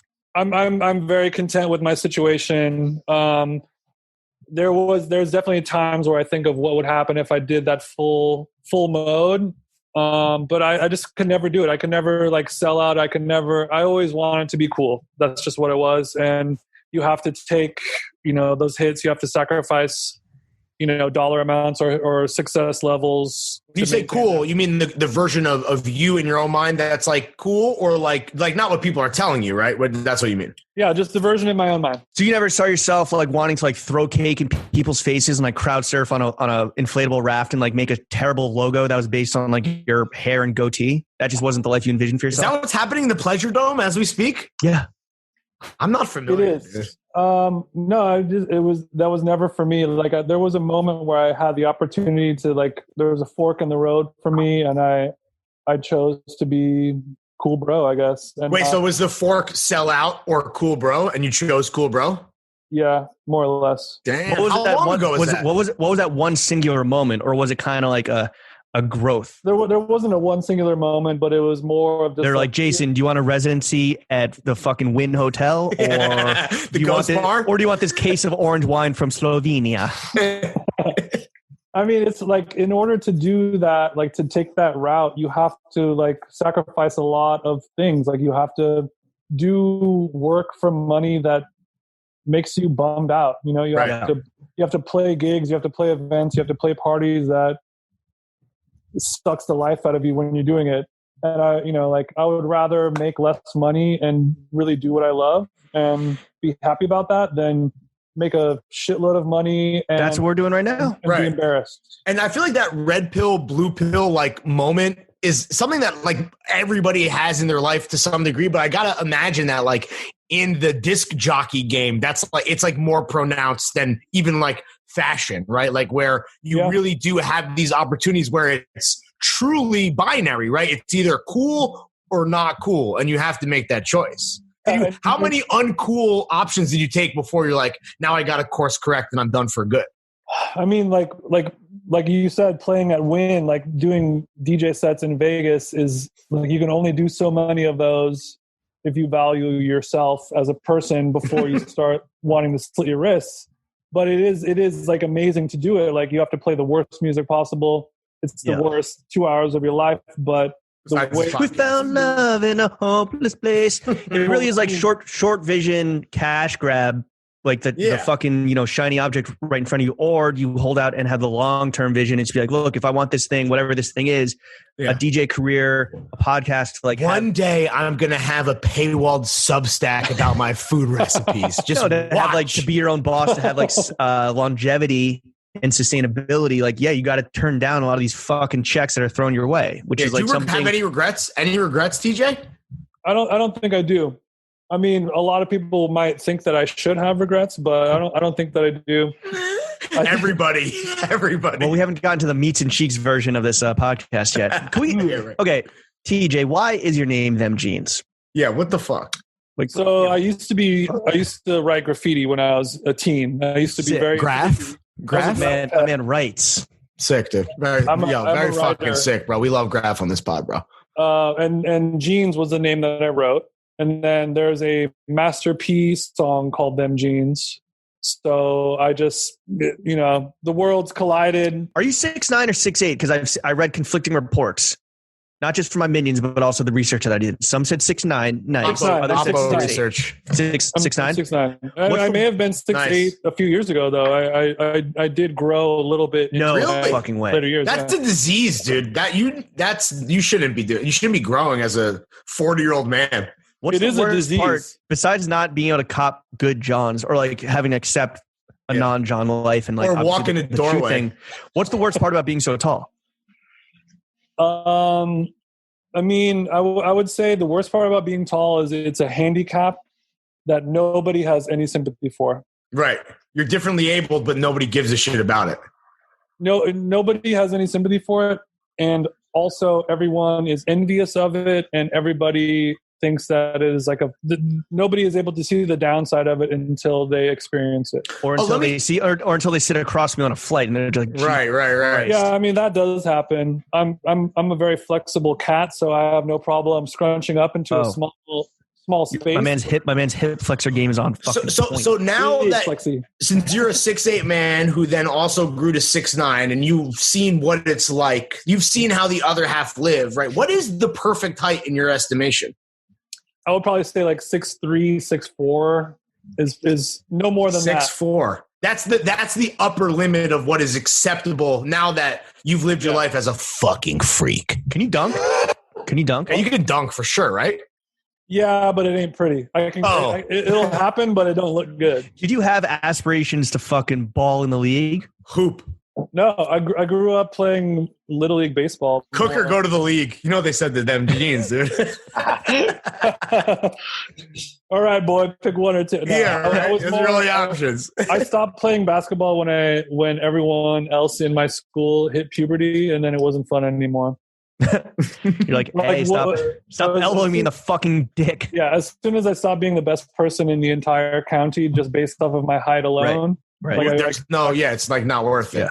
Yeah. Jason, given that you'll die early from either an enlarged heart or hitting your head really hard on a door frame, can we just like get your will in a state and order and just can we have some of your stuff bequeathed to us? Like, can we get your wine collection maybe sent our way?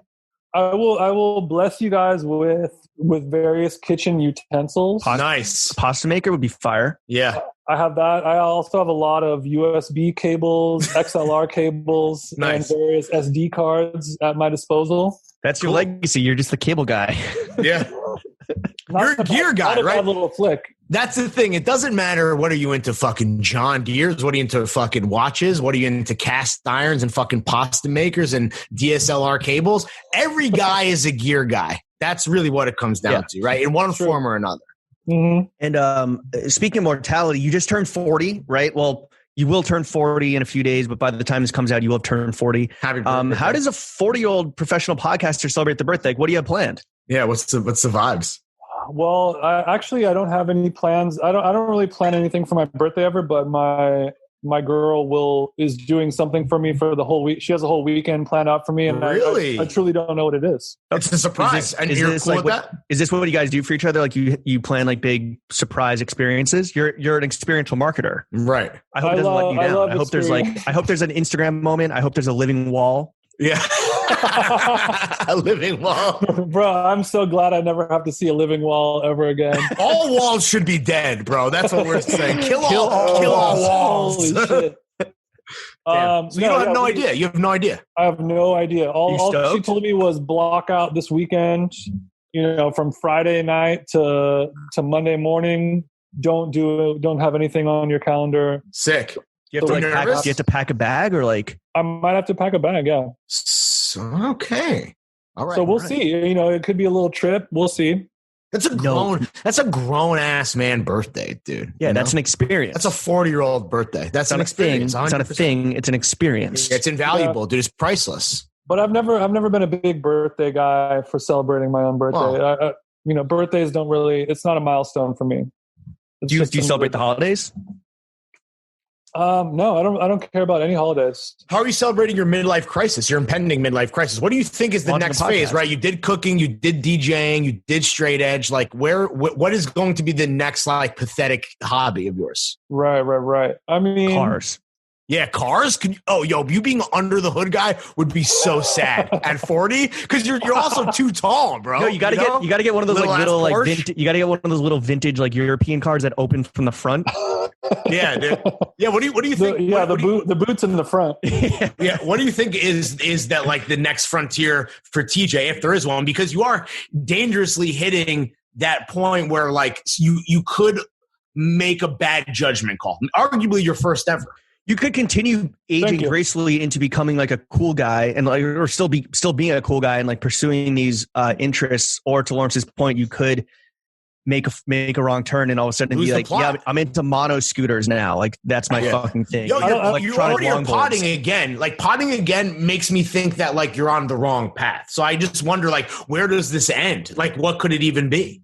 I mean, I could pod my way into like a Mark Maron situation where I am caking pretty decently into my golden years. I would love to see you do stand up. Speaking of, I would love TJ hits the Comedy Store. That could be very pathetic. Stand-up is dead. Like, stand-up happens on in parking lots and on Zoom now. Like, yeah, but maybe you think you could bring it back. Who knows, man? At this rate. I do my first open mic at 40. Yeah, right. Dude. Or you join fucking an improv class. Yeah. Yes, and yeah. Bro, I would blaze that improv class. You would kill it? Would you run circles around those bozos? I would have to start at improv 3. Like 1 and 2, it's child's play for me. Okay. Good. All right, we get it. Like, yes. Them jeans, he played another tree. Yeah, exactly. Foliage, more foliage. I think that the possibilities are endless. I'm excited about where I'm at in my life and the next chapter. In my life. I'm mostly happy that I'm able to live a happy and healthy life doing literally whatever I want. Like that's really what. Yeah, that's real. Yeah, guess what? If you're second home, that's fucking real swag, bro. Yeah, that's real. Can you settle the debate for us though? Because obviously you're a deep thinker, you're an observer, you're a wise man. Settle this for us, because like Lawrence and I, we have our theories, but why is it? And you cop to this, you'd mentioned this. Why is it that people in LA, for the most part, you are an exception. Why is it that most people in LA dress like fucking shit? Yeah, what's in the water, bro? What is the deal? When you're in New York, when you're in Europe, when you're in Japan, all these places where people be dressing well, every day you're on the runway. You're always being looked at by the best and brightest minds and eyes in the world. You have a reason to dress up, but in LA, there is none of that. You wake up, you leave your house, you get straight into your car, and you go to the place that you're going. You go to your job where you see the same 7 losers every day. You go to the gym, and you go to Erewhon for lunch, and that's it. Like nobody has a real reason to dress up. Like you dress from the shoulder up, right? Because you're fucking in your car. So all people see is the chrome hearts on the neck, and then the chrome hearts fucking. Well, that's jewelry, the thing, right? like Jason and the is saying, and like the TikTok hair. Yeah, don't no come one for chromey on this bitch. But like no one has anywhere to go. But yet at the same time, every popular LA brand, whether like in practice, like you touch down and you see this, or like you're kind of just like thinking about it in theory, like it's chrome, it's Amiri, it's all the most gaudy, loud nonsense. So how does this fair lifestyle account for that? I wouldn't consider Chrome or Amari to be like LA brands. I think Stoudemire. Chrome maybe. Chrome, yeah. I think that the same amount of people wear Chromey in LA as they do in New York, perhaps. Did I say Amari or did I say Amiri? Somebody said Amari, whatever. But I think I may have said Amari. I may be gone off the Pinot. Amiri. So I mean, I live in LA and I go outside my house multiple times every day, and I never see anyone wearing Amiri jeans. But if you go to like the epicenter, Atlanta. If I go to like Fairfax or like Melrose or like in front of Fight Club or hit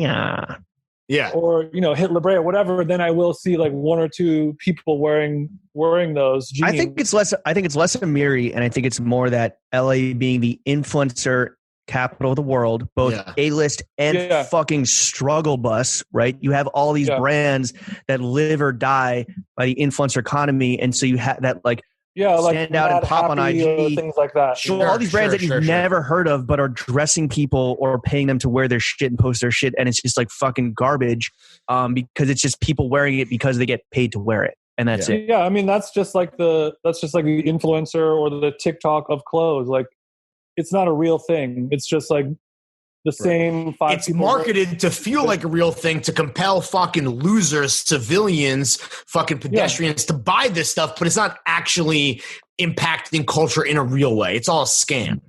Absolutely, 100%. It's the trashy snake sucking its own dick. Unless we're talking about Supreme, at which point, come on, man. Thought leaders, all right. Influential. Culture. We're done talking about ourselves here, TJ. We're done talking about the first segment of the pod, which is Jimmy and Larry. On to the second, boys. Which is money. Right? I know that you guys think that you're a very highfalutin podcast that doesn't dabble in such taboo subjects such as money. However, Lawrence and I, as revolutionaries, we believe in salary transparency, so the motherfuckers know if they're getting underpaid, if they know they're getting exploited by the system, if they know that they have to tear down that patriarchy's bussy. Yep. So our question is, how much money do you make? Yeah. What's the bottom line, bro? How much like what did you tell the government last year? You know what I'm saying? I guess like around 120. Oh, okay. Oh, nice. Yo, this is why we fuck with you, TJ, because like people either come on the show like Neve Schulman and they fucking flex nuts and that's what's gauche and disgusting, or people come and they cower and they don't want to admit it. But you, sir, that's real, honest, integral transparency when it comes to one's salary. But that's also cool because I think that as you have kind of the dream setup where it's like, yeah, you take on clients and you do freelance work and you take on as much as you want, enough to live your life the way you want to live it. And like, that's what you brought in, and you could have probably brought in more. You could have brought in less, but like, that's where you position yourself as like having a life where you can go fucking play tennis or go, scour. That's just what Uncle take a week off because you're that's not the fucking cash that people are slipping you for that shiny old deck. That's not counting the jug money as well. IRS, if you're listening, this is a parody account. How much money would you like to make? Yeah, is there a number in your mind that you're kind of like, it's not a billion, chasing? Right? It's like whatever kind of sets you up nicely for life. Yeah, and what is that? I would say maybe like 500 a year. Neve Schulman money. I would like to get some Neve money. That catfish cash. Yeah, How much does When's This Gone make? Yeah. What are you guys doing? What are you guys doing a month? What's your ad rate? Yeah, you don't have a Patreon, so we can't tell. Our ad rate, it's like $4,000 a month, I think. Really? Oh, nice. Okay. Damn, you're really. I wonder if CB is going to be mad at the radical transparency. We appreciate it. It's fucking rad, dude. If you have a podcast, this is like, and you think you're on the level. But that's just for one sponsor. Right. For sure. We got that. And that's for what, 12 pods a month?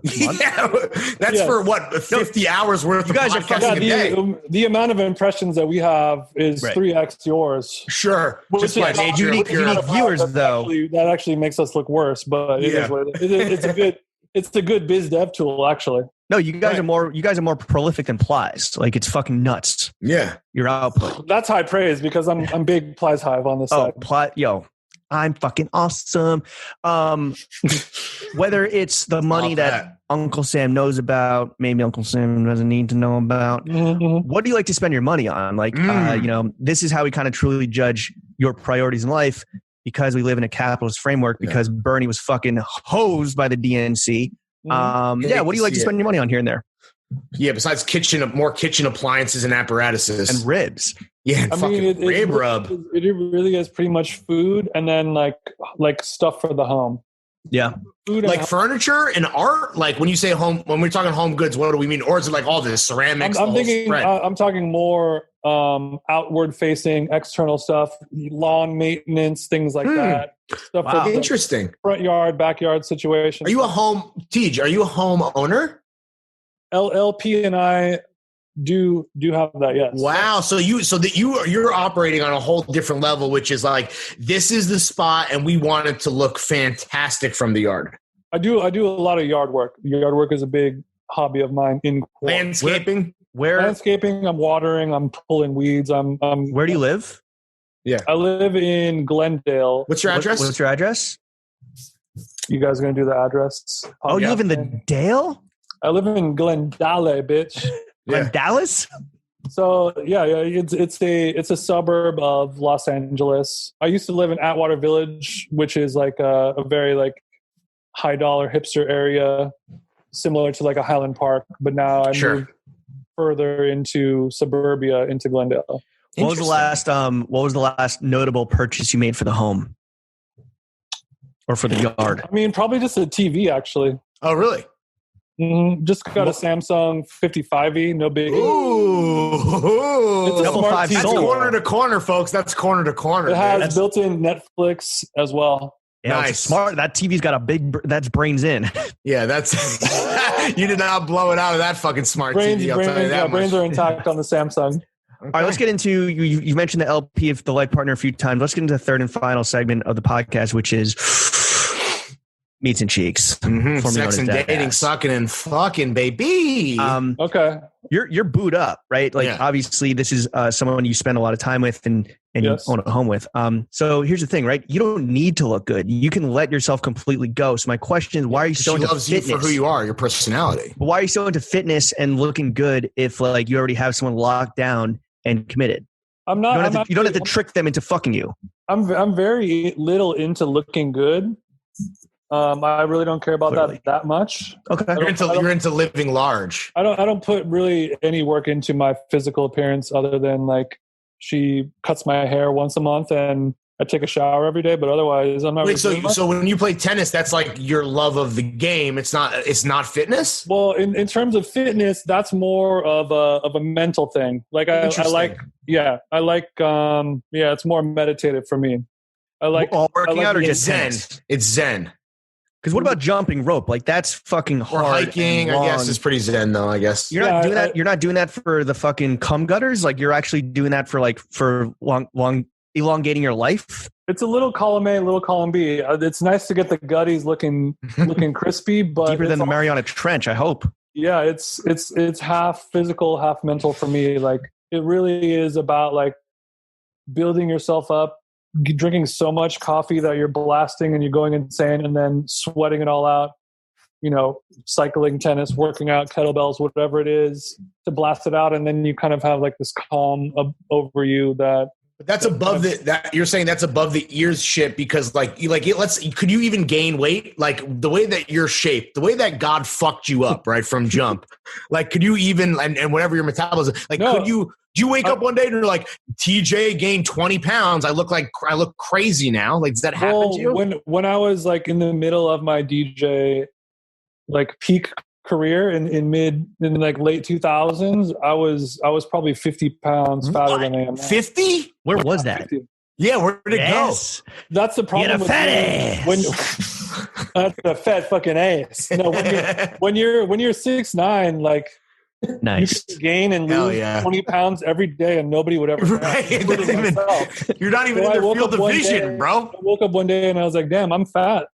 And it was because I was just like living too high on the hog. Like when you're a DJ, you have no responsibilities. You have no job. You get paid $1,500 an hour to get drunk. And you do that 4 nights a week. Like there's nothing to do. So you sounds like a podcast I know. Yeah. It's very similar to podcasting. So like you start your job at like 1:30 a.m. You come home at 5 a.m. Sleep all day.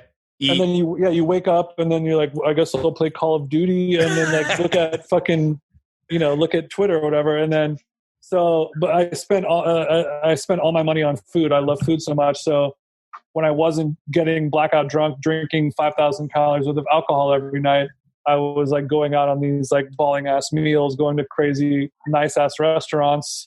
Speaking of a balling ass DJ, I mean, like, we gotta ask, dude, what at your peak, like you're talking about this period of time, what was the groupie situation like? Yeah. We have to know. It's $1 million question. Everyone wants to fuck the DJ. Because I was that fat. Not hang the DJ, fuck Morrissey, bang the DJ. You know what I'm saying? It wasn't super duper popping, but it was better than what the barback was doing. But dude, I would say that the type of person that is attracted to somebody purely based on the fact that they can play MP3s off of their USB stick, that they want to suck your penis is not like the top. But it's that slop. It's that slop top. That's slop, dude. That's pure sloppy top, dude. Any port in a storm, as they say, and slop is slop. Yeah. But, you heard it here first, ladies and gentlemen. Slop is slop. That's facts. That's facts. Slop is slop. But like I was never into any port in a sandstorm. I didn't want a rude sandstorm. Very well done, Jimmy. Very well done. I never wanted to hit a bottle rat. I never wanted bottle rat.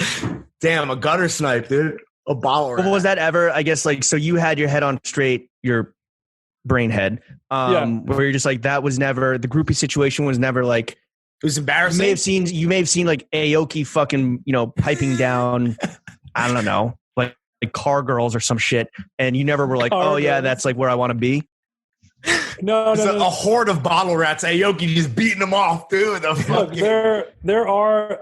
I did have the uncanny ability to find the one cool, funny, smart, bottle rat out of the lot where the bottle rat that learned how to open a door. And now you call her your life partner. And that's Bay. I put that on Mama. That's Bay. That's Bay. No, but like, like I, in the same way that I didn't want to sell out for that. Like I was never the kind of guy who. You always had the long-term vision. Yeah, You're classy, bro. TJ is classy, bro. Yeah, it's obvious to me. I'm attracted to the physical form, just like any person, but that only goes so far. I'm not able to vibe and click and pipe down unless we have a mental connection as well. Right. Sure. Right. Otherwise, you're just a fucking bottle rat like the rest of them. You know, the sexiest organ is the brain.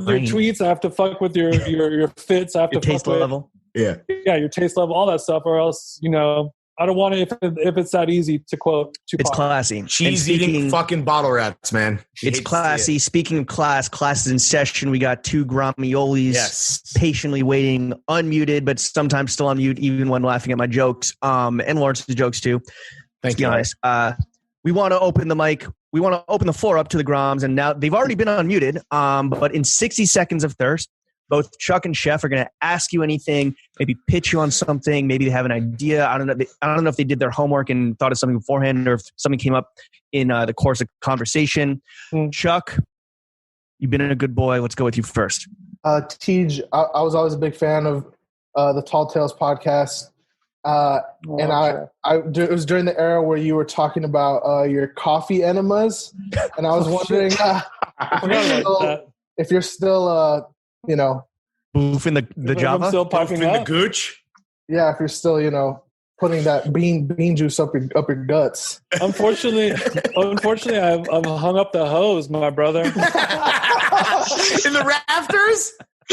The hose is up in the rafters. I haven't squirted off in some time. If I'm being frank with you. Were they self-administered? Yeah, they were self-administered. Wow. You did it in the bathtub? I did it dead ass on the bathroom floor, butt naked. Hope you had a fucking mop and a bucket. That's some wet ass bussy. Well, at first there was a lot of spillage, but I got real nice with it to where nary a drip came out of it. Really? You were like surgical, like a ninja with it. My man's was a walking venti. Yeah.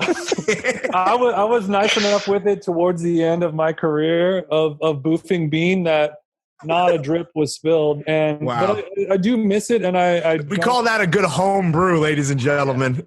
Still origin. I have no ill will against coffee enemas. What did it do for you? Did it really talk about putting a fucking pep in your step, right? Like, what's the deal there? I don't even know the science. Honestly, I don't even remember what it did for me. I've heard that it gives you crazy energy, and like I know there was someone at Capsule used to tell me that their friend would do it, and then she would go run like 5 hours because she would like. It was never a big energy boost for me. It was more of a not to bring it back to the big brain, but it was more of a mental skill of like overcoming the feeling of having 32 ounces of hot venti brew inside of your gut. Bro, you went hot. You went hot. You didn't go what? No, no. I go room tempy. Okay. No, I go body temp. You're supposed to go body temperature. So 98. So 98, whatever, 0.6. Did it fucking like flush out? Because I had a boof in Thailand, but just water. They said coffee is for advanced practitioners only, or maybe like saline. Thailand. Like a water saline thing. Okay. And they're like, yeah, it flushes you out, and you're supposed to see like crazy like. I had one friend that did a 2-week regimen, and she was like, people were finding fucking like pennies and toys that they'd swallowed as kids that were like still up in them guts. Jesus Christ. I just saw like a piece of lettuce float by. They say that if you eat a lot of red meat, then a lot of the red meat like solidifies in your small and large intestines, and it can stay in those tubes, in those pipes for literally like 10, 15 years. Yo, when John Wayne died, they removed like 60 feet of solid shit out of his guts.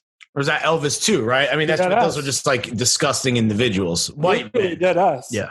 Dead ass. Yeah. Dead ass. Yeah. I mean, I just like doing it to clean out the pipes, but it was more of like, let's see if I can put 32 ounces of 98.6 degree coffee into my asshole and see how long I can hold on for. And I would do 20 minutes. Wow. And it was like a good mental skill. Your fucking asshole must have been the strongest muscle in your body. I mean, it got to that point, but we really got to put you in touch with Sean Evans because you guys are cut from the same fucking cloth, my G. God damn. Well, I mean, does he like the shit? I think he holds it in. He has the iron asshole of like, but it's different. 1,000. Did you spicy shit? Did you go black or did you throw a little Oatly in there or what was the ratio? That's a good question.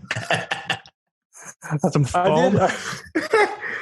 You do the leaf. You do the little leaf right at the top. I do a little. I mean, I'm only flesh and blood. I did a little hazelnut Irish cream. Sure, I'm not a monster. Man's a fucking walking, talking to Ariana Grande. God damn, dude. I did all black up the duty. That's wow. That's it. As is customary.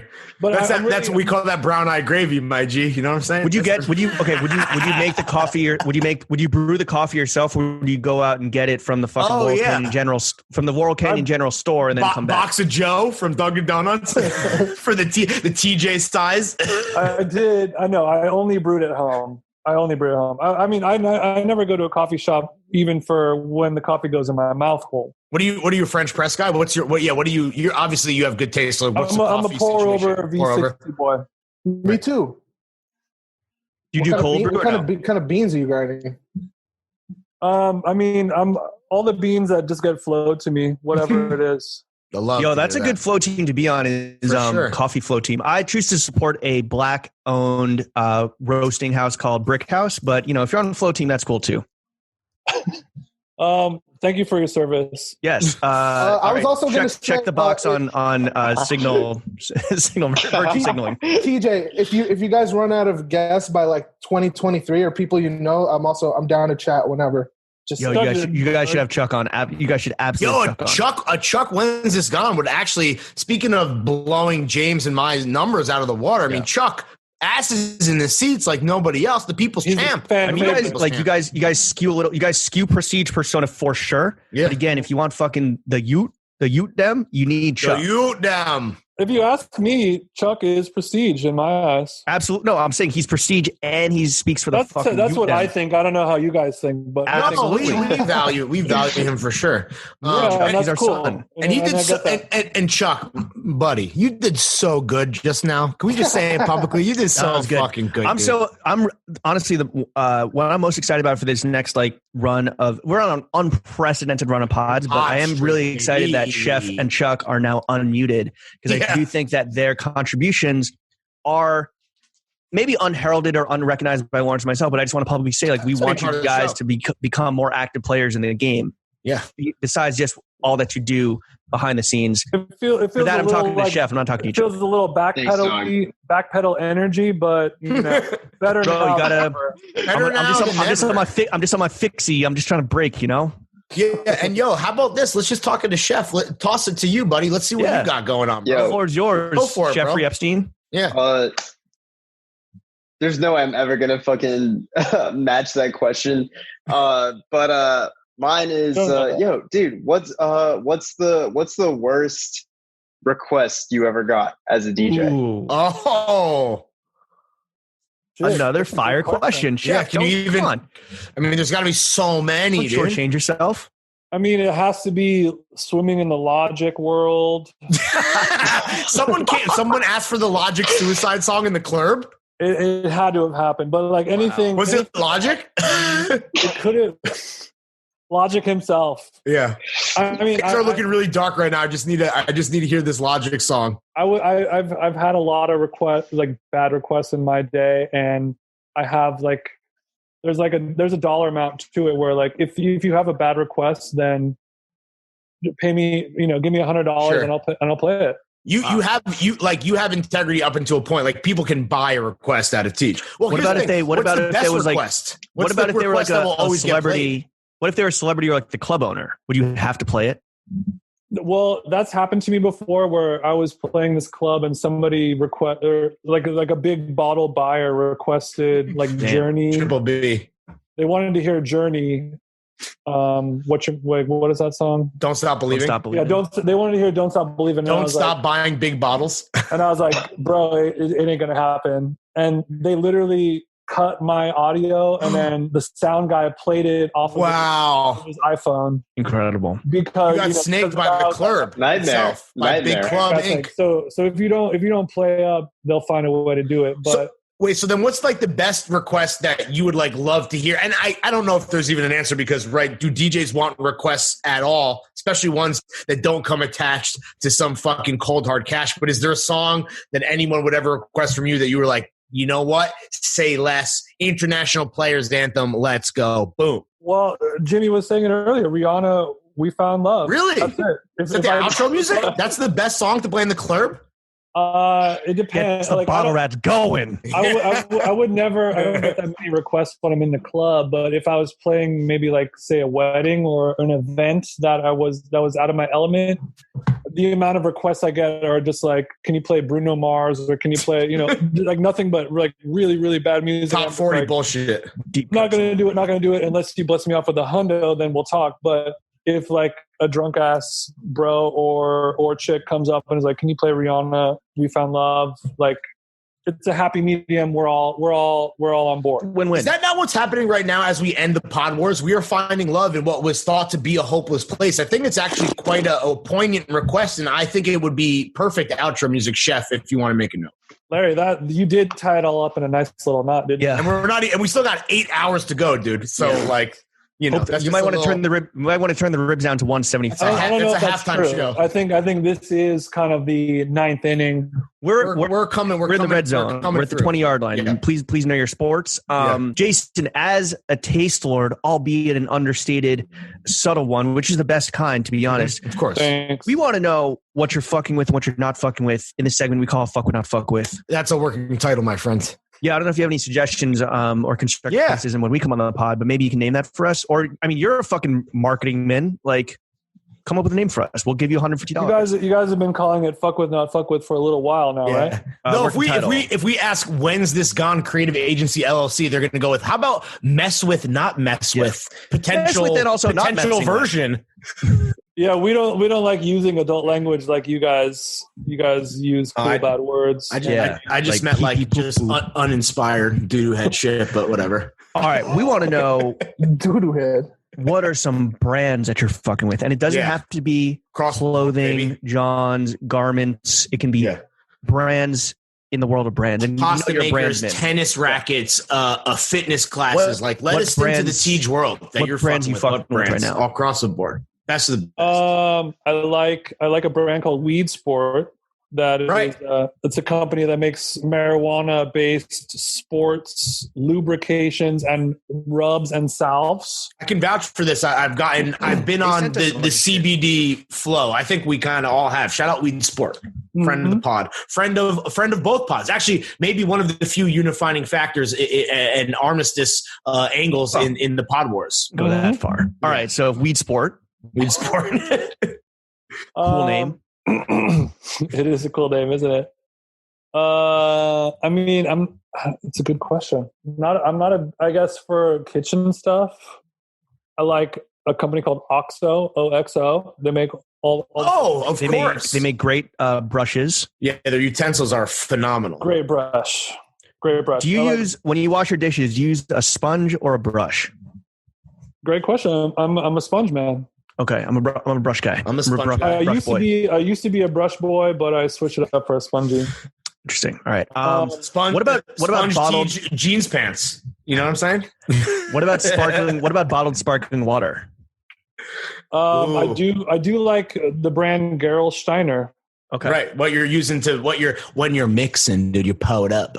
Yeah. I mean, obviously there's so many sparkling waters, LaCroix and all that shit, but this one, it has the highest amount of minerals in it. You're a sparkling mineral water guy. That's your vibe. I love to sparkle. My man, sparkling, bedazzled. Any other brands you're currently fucking with that you want to shout out that are just in your life right now? Yeah, before we get negative, and I know that typically comes easier to the guest. I'm stalling for you right now, if you couldn't tell, so you could think of more things that you're into. But we can get negative if you like. I see you looking around your friend's house, but like, yeah. New Balance makes good shoes. I like Apple computers and the standard shit. You're a Standard simple shit. man. Brand wise, I'm not really. I actually do like. There's a skincare line called F Miller that I also really like as well. Nice. Familiar. Yeah. It's a girl in Canada that does it. Woman. I believe we don't infantilize women on this pod. She's a woman. Unless she's a woman, unless she's a girl. I don't know. Yeah, what brands are you not fucking with? Let's get negative. Yeah, what do you hate, dude? Oh, where do we begin? You don't strike me as like a negative guy, right? That's what I always say about you, dude. Like, listen, I feel like you're a positive cat. That's just at least my perception. I don't know if you feel that way. I try to be pretty positive. I try to find the light in everything, but hating on stuff is also fun. Oh, I do like Keen hiking shoes. Oh, okay, cool. Okay, not the water shoes, like the hiking joints. Yeah. Yeah, like the nasty hiking joints. I like Xenia shirts. Okay, that's rich. That's very rich of you. Do you like that brand? Yeah, Xenia's cool. That's real menswear. All right, can we just talk? What is your thoughts on Chrome? We kind of dabbled there, and then we got off track, and we were talking about. I believe you called them Amari jeans. Amari Stoudemire just recently completed his conversion to Judaism. Amari Stoudemire saw what Muggsy Bogues was doing with Muggsy jeans, and he said, "Hey, you're not going to be the only. I need a piece of that." You're not going to be the only NBA vet, this only borderline Hall of Famer in the denim industry. I'm going to make Amari jeans, and that's what you were talking about. That's how little that the Amiri brand is it occupies in my mental. No real estate at all. Yeah, zero free rent. Right. What are your true thoughts? No irony on Chrome. I think Chrome Hearts. Well, like it used to be bad in my opinion. It was like a dumb brand that was really funny, and I knew some people like my friend Mark the Cobra Snake. He was like a photographer in the club back in the day. Oh, you already know, dude. He's not to do an Aoki callback, but like 10 years ago, he would show. He's like a war photographer embedded in Fallujah, except he was embedded with jeans and Aoki in the club, dude. Precisely, but like 10 years ago, he would show up to the club with the Chromie Birkenstocks on. What? And he'd be like, check these out. These are Chrome Hearts Birkenstocks. And then I would be like, I hate you. How much fucking money was this guy making off his like high flash? Was classic, bro. No, I know Cobra Snake, but I know floating. Obviously Cobra Snake is fucking a legend and documentarian of like that era, but like Chrome Birkies. Well, how much were Chrome Birkies fucking 10 years ago, right? That's the big it was all flow. He's never he has over 100K in Chromie. He's never spent a dime on it. What? Hasn't even touched. Dan, tell Mark to get on Grailed, bro. 10 years ago, I'd laugh at him and be like, why would you wear Chrome Hearts Birkenstocks? That's so funny. Right. It's so dumb. It still is. Yeah. But and then it's so dumb and so funny. And like I would go to the club, I would DJ, and then like after like the white people club was done, then the Asian after hours would start, and it would be like Korean ketamine party that was Double K. Real K 4 a.m. to noon, and everybody in line was wearing a Chromie hoodie. And really? Like, okay, I get it. This is very cool. It's like a movement. And I think it's purely based on the price tag. Right. Interesting. It's a signal. Yeah, that's like a lot of things, code right? signal. Hey, look how much I fucking paid for this hoodie. Yes. Or I'm wearing this very dumb, ugly hoodie that involved like no production quality. It's like a $30 hoodie at the most, and they screen printed it, and that's it. But it costs $800 or whatever. It's crazy because the jewelry walked so Off-White could run. Yeah, which is crazy too. Because with Chromie, I feel like the jewelry, at least like the perception is that it's like real deal, whereas like the apparel is such dog shit in my mind, like almost intentionally so. You can smelt that silver and gold down, and it does have a value to it. Yeah. Where right. There's inherent value there. Yeah. You can pass it on to your grandchildren if something were to go God wrong. Forbid.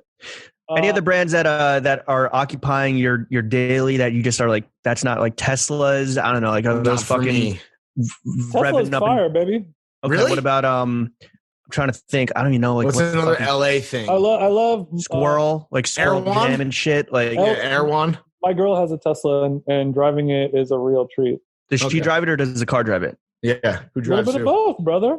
But who drives the drivesman? You can smoke anyone off the line on a dead stock Tessie, no problema. That's what you're doing. I'll pull up to the 9 racing people. Holland, and it's no problema. I live my life 1/4 mile at a time. I live my life 1/4 mile at a time. So you fuck with Air. What is other LA shit? You fuck with Erewhon or you don't? Erewhon. Okay. Erewhon is dumb. James, what'd you say? What was your thing? Squirrel, which I know was like a big deal. Yeah. You know, right? Obviously, like at the height of its popularity 5 years ago, but just recently fell into some controversy. You fucking with that or not fucking with that? I mean, it's a little tough because I'm friends with the girl. Oh, right. So you're biased for sure. What about where do you guys go to eat? Boa Steakhouse, right?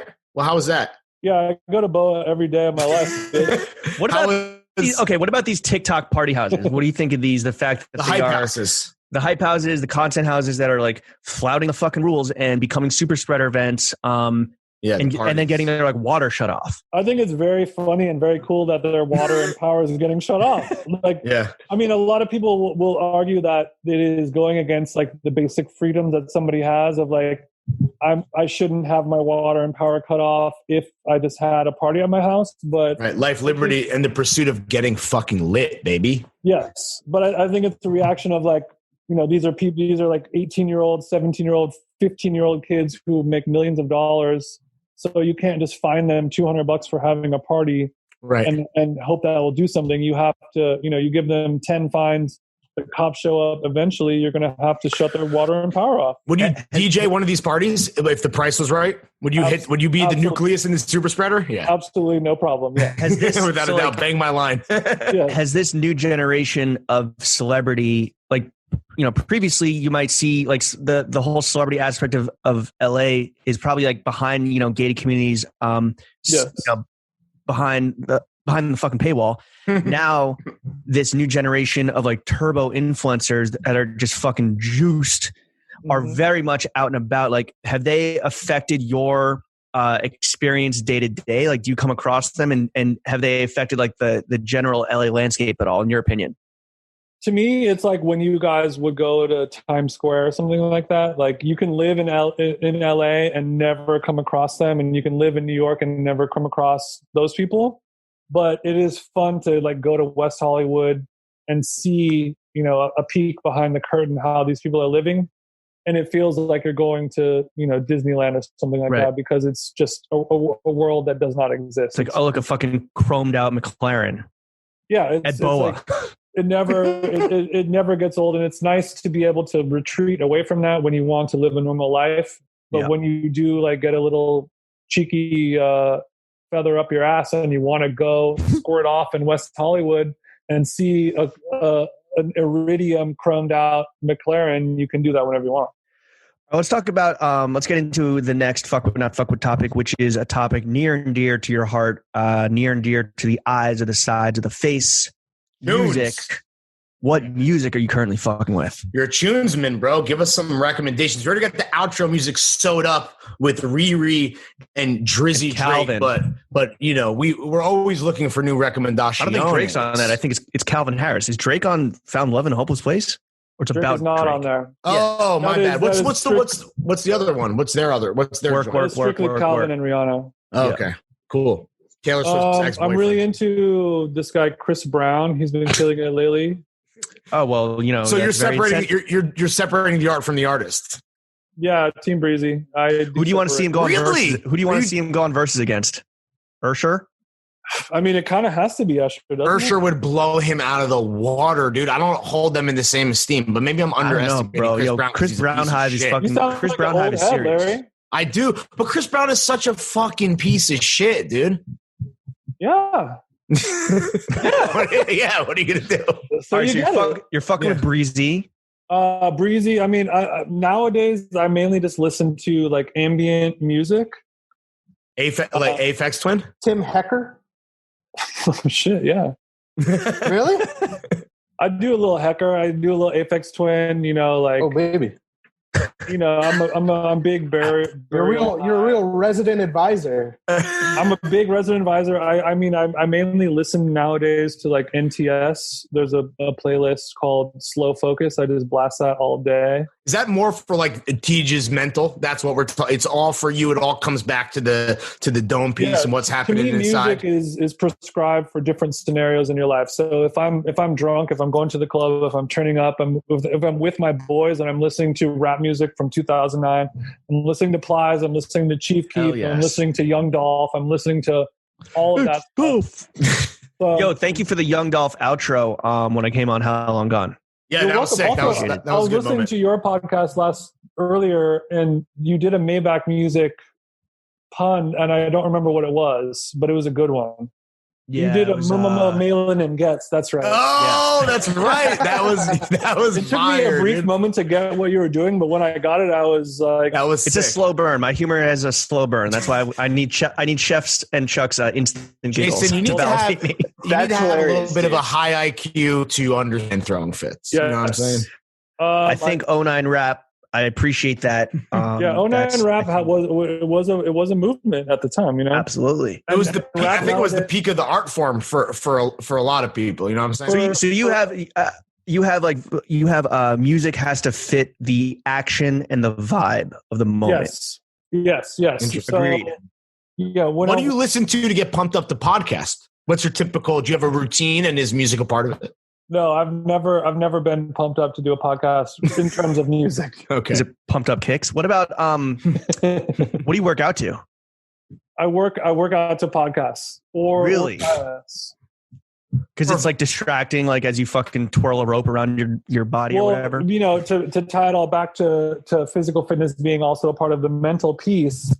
I like to use that as a time to challenge the mind to where I'm not listening to music where I can just think about whatever. Like I like to either do silence or people talking where I'm like learning stuff, or if it's pure silence and just me.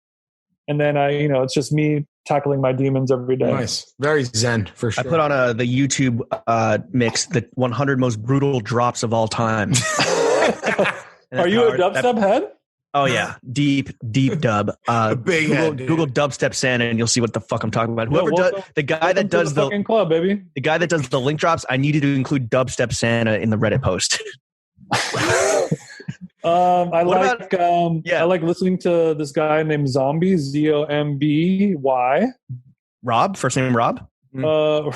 Zombie. Is that Robert Zombie? Bob Zombie. There's Bobby? a K-pop group called Bobby Twice. Zombs? I like listening to. Okay. You fuck with K-pop? I fuck with a very small amount of K-pop. If you're in the right mood.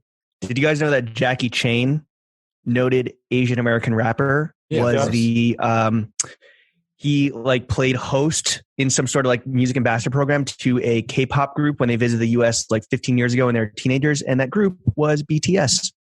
What? How old are those guys? Maybe 5-10 years ago. Jackie Chan was awesome. integral in the creation of BTS and giving them the confidence and balls they needed to break the US market. Jackie Chan's influence continues to wow us. He's fire. Great hair, dude. That's what I'm doing with my shit. I'm trying to get the Jackie. He's got a weed farm in fucking Encino or whatever it's called up there. Humboldt. Bro. He's a nugpreneur, absolutely. What music are you not fucking with right now? Yeah, what do you hate that it's very popular? Maybe that even the kids like. I mean, pretty much all music I hate. Almost everything in general is bad. X, you like Anything popular or anything period? I mean, almost all rap music nowadays is bad. What about WAP, our new national anthem? WAP is cool. My thoughts on WAP is my initial thought is they should have waited until COVID was over and the club was open. Yeah. Because I feel like it was a wasted opportunity dropping that song when people weren't allowed to turn up in the club. Interesting. It was a disservice. It was a disservice to the populace. Well, WAP is evergreen content. You could have released it a year from now or 2 years from now. There's always gonna be wet ass pussies, regardless of what's happening in the world. That's what I'm saying. And they should have just waited, because if that song, to really fully unlock the powers of that song, you need to be blacked out in the club. Yeah. Dirty dancing. Ben Shapiro needs to be fucking his sister. Ben Shapiro needs to be fucking his sister while Bottle Rat serves him. Yeah, to just listen to that song on your, on your couch, on your laptop, or on your iPad. It's not, it's not hitting. It's like drinking a nice bottle of natty wine in jail. How are you going to really enjoy it? Right. Speaking of like being on the couch and things hitting, like what are you in Bay, or what are you even just like watching in terms of like what TV and film are you fucking with? I don't think because you mentioned that Mad Men is the best show of all time. So we know that you're fucking with Mad Men, but like what else? The answer is Gossip Girl. Really? Currently, yes. Currently, right now. What Shabbat Shalom, Gossip Girl.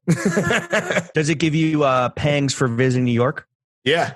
It does give me a little pang for visiting New York. The Upper East Side. It makes me miss Bergdorf's. It makes me miss a power lunch. It makes me miss. So, I mean, it makes me miss. Like, do you know who Gossip Girl is? Like, I'm not going to spoil it for you, but you already know. You've already seen it or no?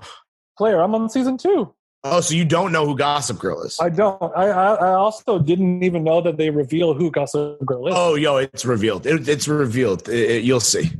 You can probably guess who it is. What about this? What about the cinema? What films are we fucking with right now? What's the last movie you saw in theaters before Quar, dude? Sonic the Hedgehog. Featuring close personal celebrity friend of the podcast, Adam Pally. Yeah. Yeah, Pally hit me with a follow, actually. I'm assuming that's some of your strength. Yeah. Hell yeah. Shout out Pally, the boy. Yeah. Sonic wasn't too bad for a movie theater flick. How is Jim Carrey's Dr. Robotnik? Yo, Carrey gave us the Carrey that we wanted. You know? Right. The Carrey we were promised. He hasn't blessed us with that in a while. But yeah, I mean, I'm more into documentaries lately at the crib. And really? Rewatching. Like The Social Network? Yeah. What's your favorite? What are the documentaries that are deserving of a rewatch?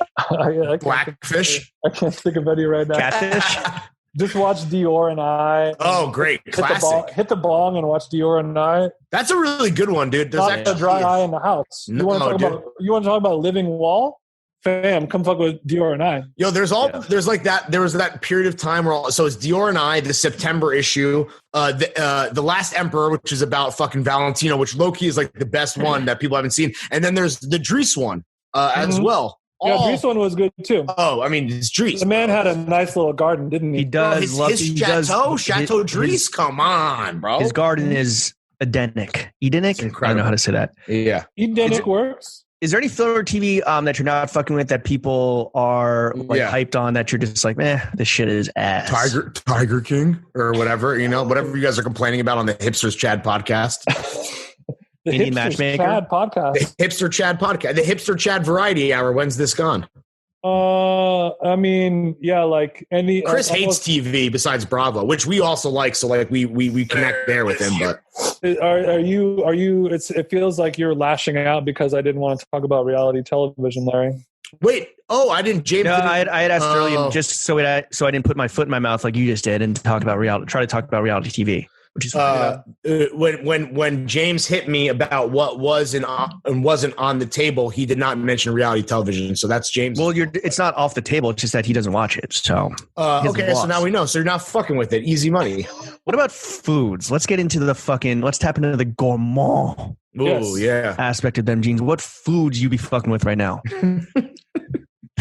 What you put in that little mouth? What foods you be fucking with, boy?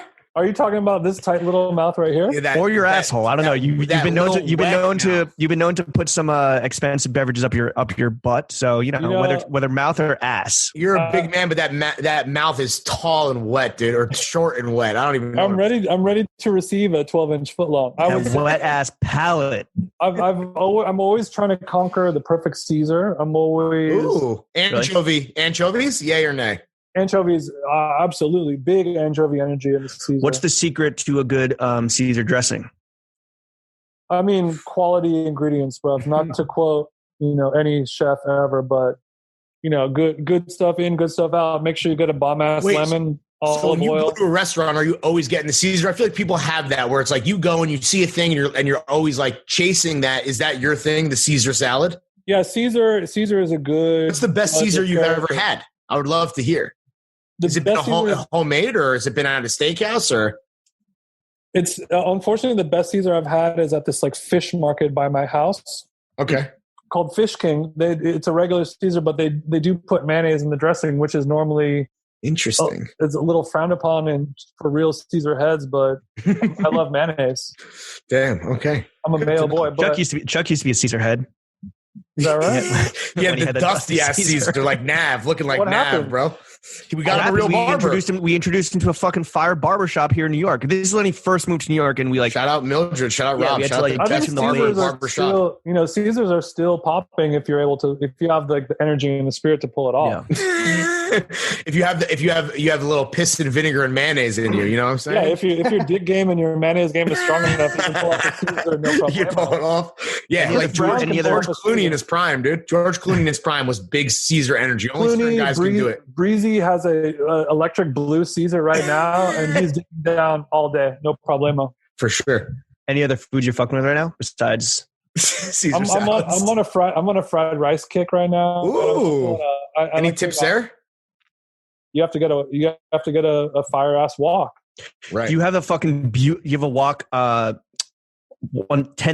butane fucking. I don't have a Jetstream butane walk burner, but I do on the stove. I will take the hardware off, and I will manipulate it on raw dog. Flame is peaking for raw me. dog it. Oh, so you raw dog the walk. You take the grate off. That's what you recommend? That seems like a pro move, dude. That's dangerous. The housing off, and then you can use, the feet nubs that you use to put a flower pot onto so you get the water drainage? Yeah. You put 3 of those around it, and that will hold the walk for you. Wow. That's a pro tip. That's to really sizzle up. And you're just whipping that shit up like it's fucking street food at home. That's right. I whip up.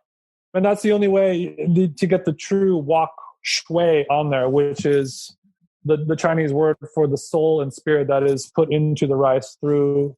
Is that, and that you're talking about like that crispy undercarriage that's crucial? Yeah, kind of? It's more of the unexplainable flavor that is put into the fried rice through a proper wok cooking that you can't describe with words. Do you use a protein, or is it just all veggies? No. I'm doing proteins. I'm doing pork belly. It's all leftovers. Like a nice little angry pig fried rice after the fact. The pig is angry, so I will today. I have rib. I'm about to eat some dank ass ribs. Tomorrow I'll cube it up. Wow. Up with the fried rice. You're a fucking madman. That's gonna be incredible, dude. Yo, dinner at TJ's crib when we eventually make it out to LA. If you can please host us, we'd be honored, bro, to sue you up, dude. We'll just fucking support. Dinner at TJ's is a .mov file. Whenever you guys are ready to pull up, please let me know. We'll bring some fucking. We'll bring the $2 shuck. We'll hit up 4K. Trader Joe's. That's a 4K. The amount of cigs that are allowed. Endless.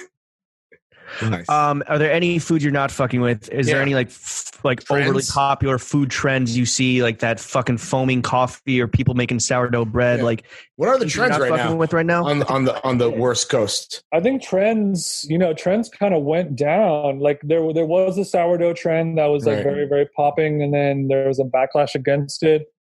But like right now, because of like the global impending doom and pandemic and hundreds of thousands of people dying, like food trends are kind of a trivial topic nowadays, it seems. Sure. So we don't want to talk about it, is what you're saying. No, not for me. Not for me. Right. It's the most important thing still to you. But to be clear, the global zeitgeist opinion, there is, like every year it's like, it's like poke and then, this and boba. It's Bhutanese food. Matcha and all that stuff. And there hasn't, ever since, we all assume that we're going to die in the next 5 years and fingers crossed. Meaningless, food trends are kind of done. The only real food trend is really like making sure that people who write recipes are being credited for their work. Sure. And not like a white guy who plays golf taking all the credit. Golf is ass. We all know that. Golf is big ass. Yeah. Thank you. Another fucking golf is ass man. I'm not getting involved. Content creators don't have time to spend 6 hours on the links. Hey, how about you take that golf course and turn it into a fucking farm and grow some food for all the people that are starving this country? How about that, Lawrence? That's some real Malcolm Gladwell hours right now. I fuck with that. Fucking go. I put in my 10,000 hours.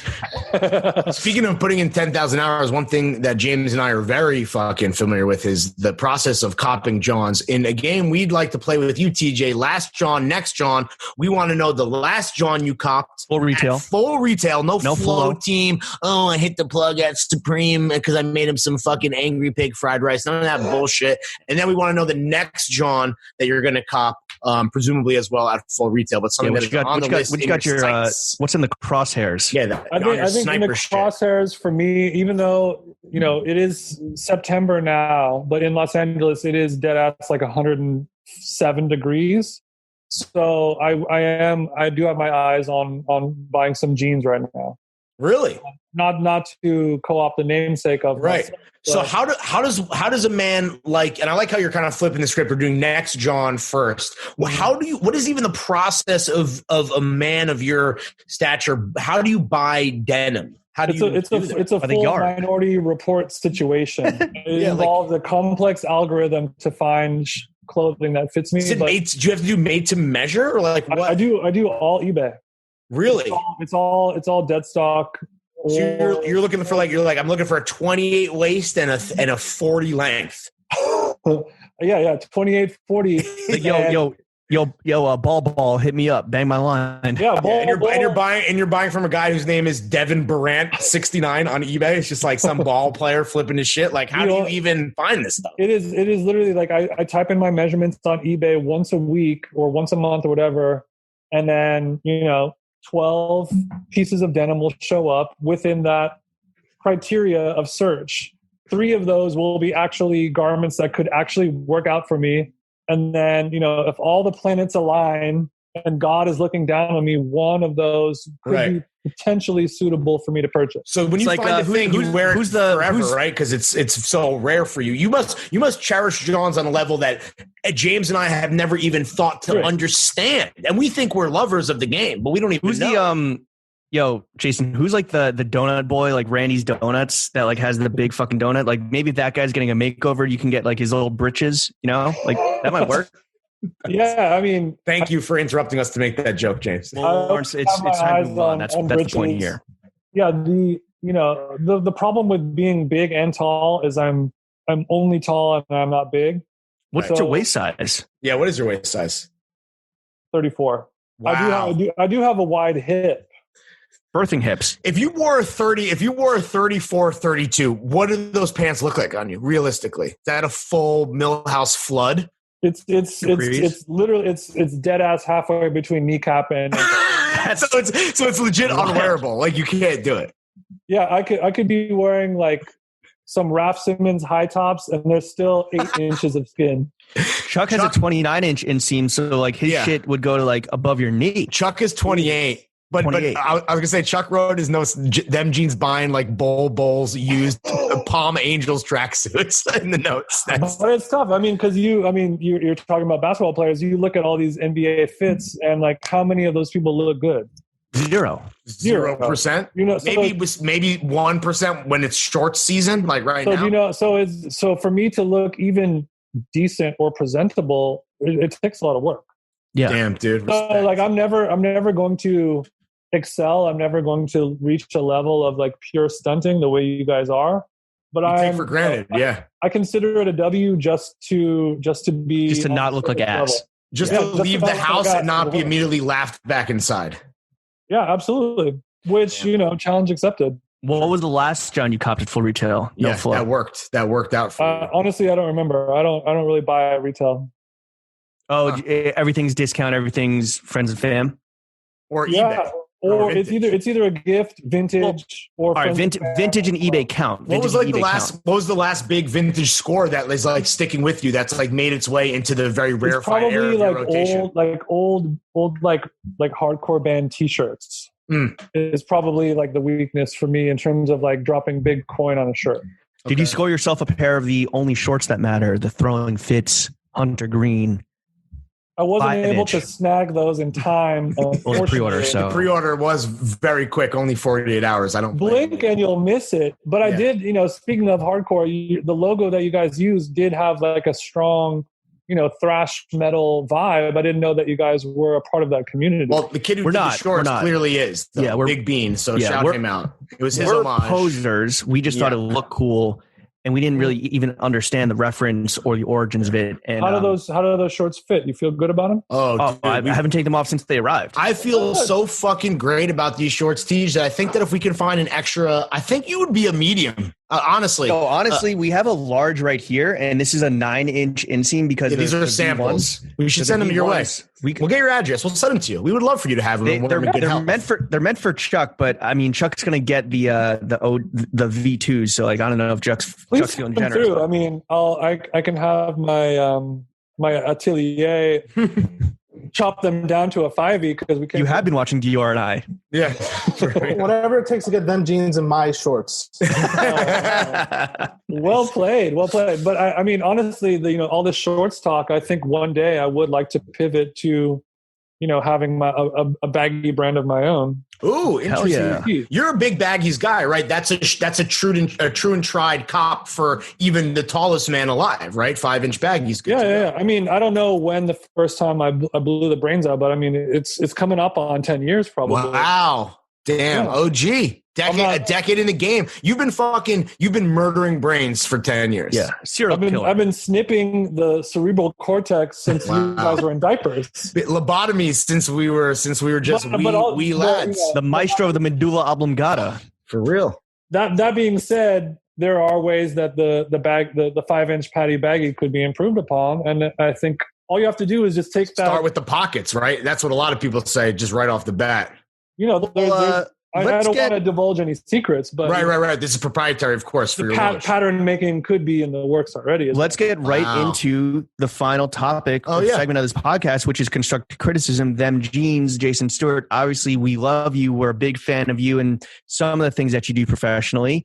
We want to see you thrive even more so than you already are. Right. Mm-hmm. So we just want to offer up some points of constructive criticism, which, take it or leave it, we do think if you were to take it, you would fucking be out of here. SpaceX, Elon Musk, fucking Martian status. Mm-hmm. First up, related to kind of what you were just talking about, we've sold thousands upon thousands upon thousands of units of merch at this point, and recently hired a dedicated merchman, right? So, this kind of goes to a point that Lauren's going to make, but if you were to kind of come under the Throwing Fits LLC umbrella, you have full access to Rylan, the sultan of the supply chain. You can then hence drop some signature them jeans, skinny jeans with a 46-inch inseam and cake the fuck up. Yeah, maybe they're jeggings. Like, it's your custom signature model. Take it back to full carte blanche over how they look. Take it back to 08, baby.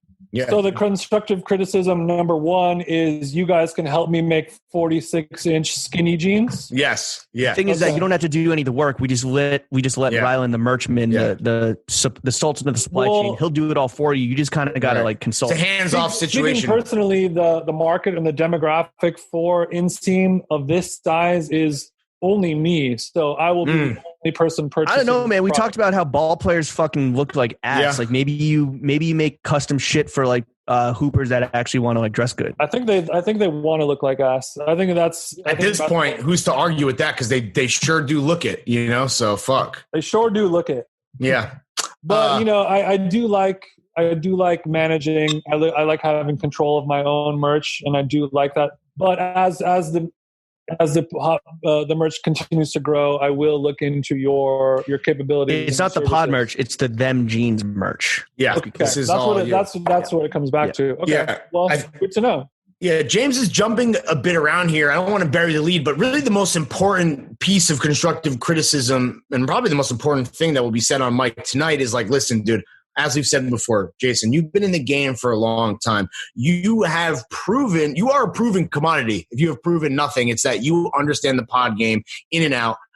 Lose the dead weight. Sign with Throwing Fits LLC. Join us behind the paywall. We will give you the kind of platform that you need specifically to succeed on your own and not share any of the monetary or clout, any of the success whatsoever. You just hoard that for yourself like the king you are.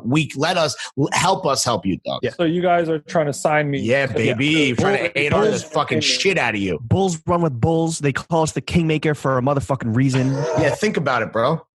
Okay, so you guys are putting the virtual chain on my neck right now. Oh, dude, does it feel bedazzled? Does it feel heavy? Because your neck that's broke. What it is. Yeah, the neck is broke. It spins the whole thing. Chain heavy, bro. Heavy is the head.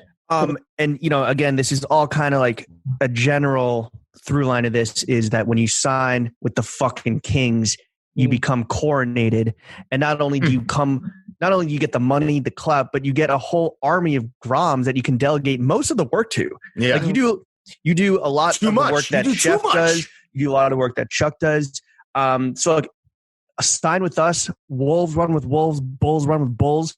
You get access to our Grom army, the Grom Rads. Or if you're gonna like, pussyfoot around and maybe take one step at a time, just hire an army of Groms to do all your work for you. Yeah, outsource that shit, dog. You're doing the most, sweetie, right now. You gotta do micromanage. Don't micromanage. Delegate. Long story short, I need to work on my delegation skills. Yes, 100,000%. And that's been a through line for my entire life. But there is a lot of delegation going on right now. I produce podcasts for some other people as well, off to the side that I don't really talk about, and there's other people working on it. That's how you know Joe Rogan. This is what people say. This is what people Joey's say. A good friend. This is what people say about Jason. He cares too much and he works too hard. These are your worst qualities, bro. You gotta go with God, bro, and let the Groms do what the Groms do. Take it from us. I'm one of the least hardworking persons I know.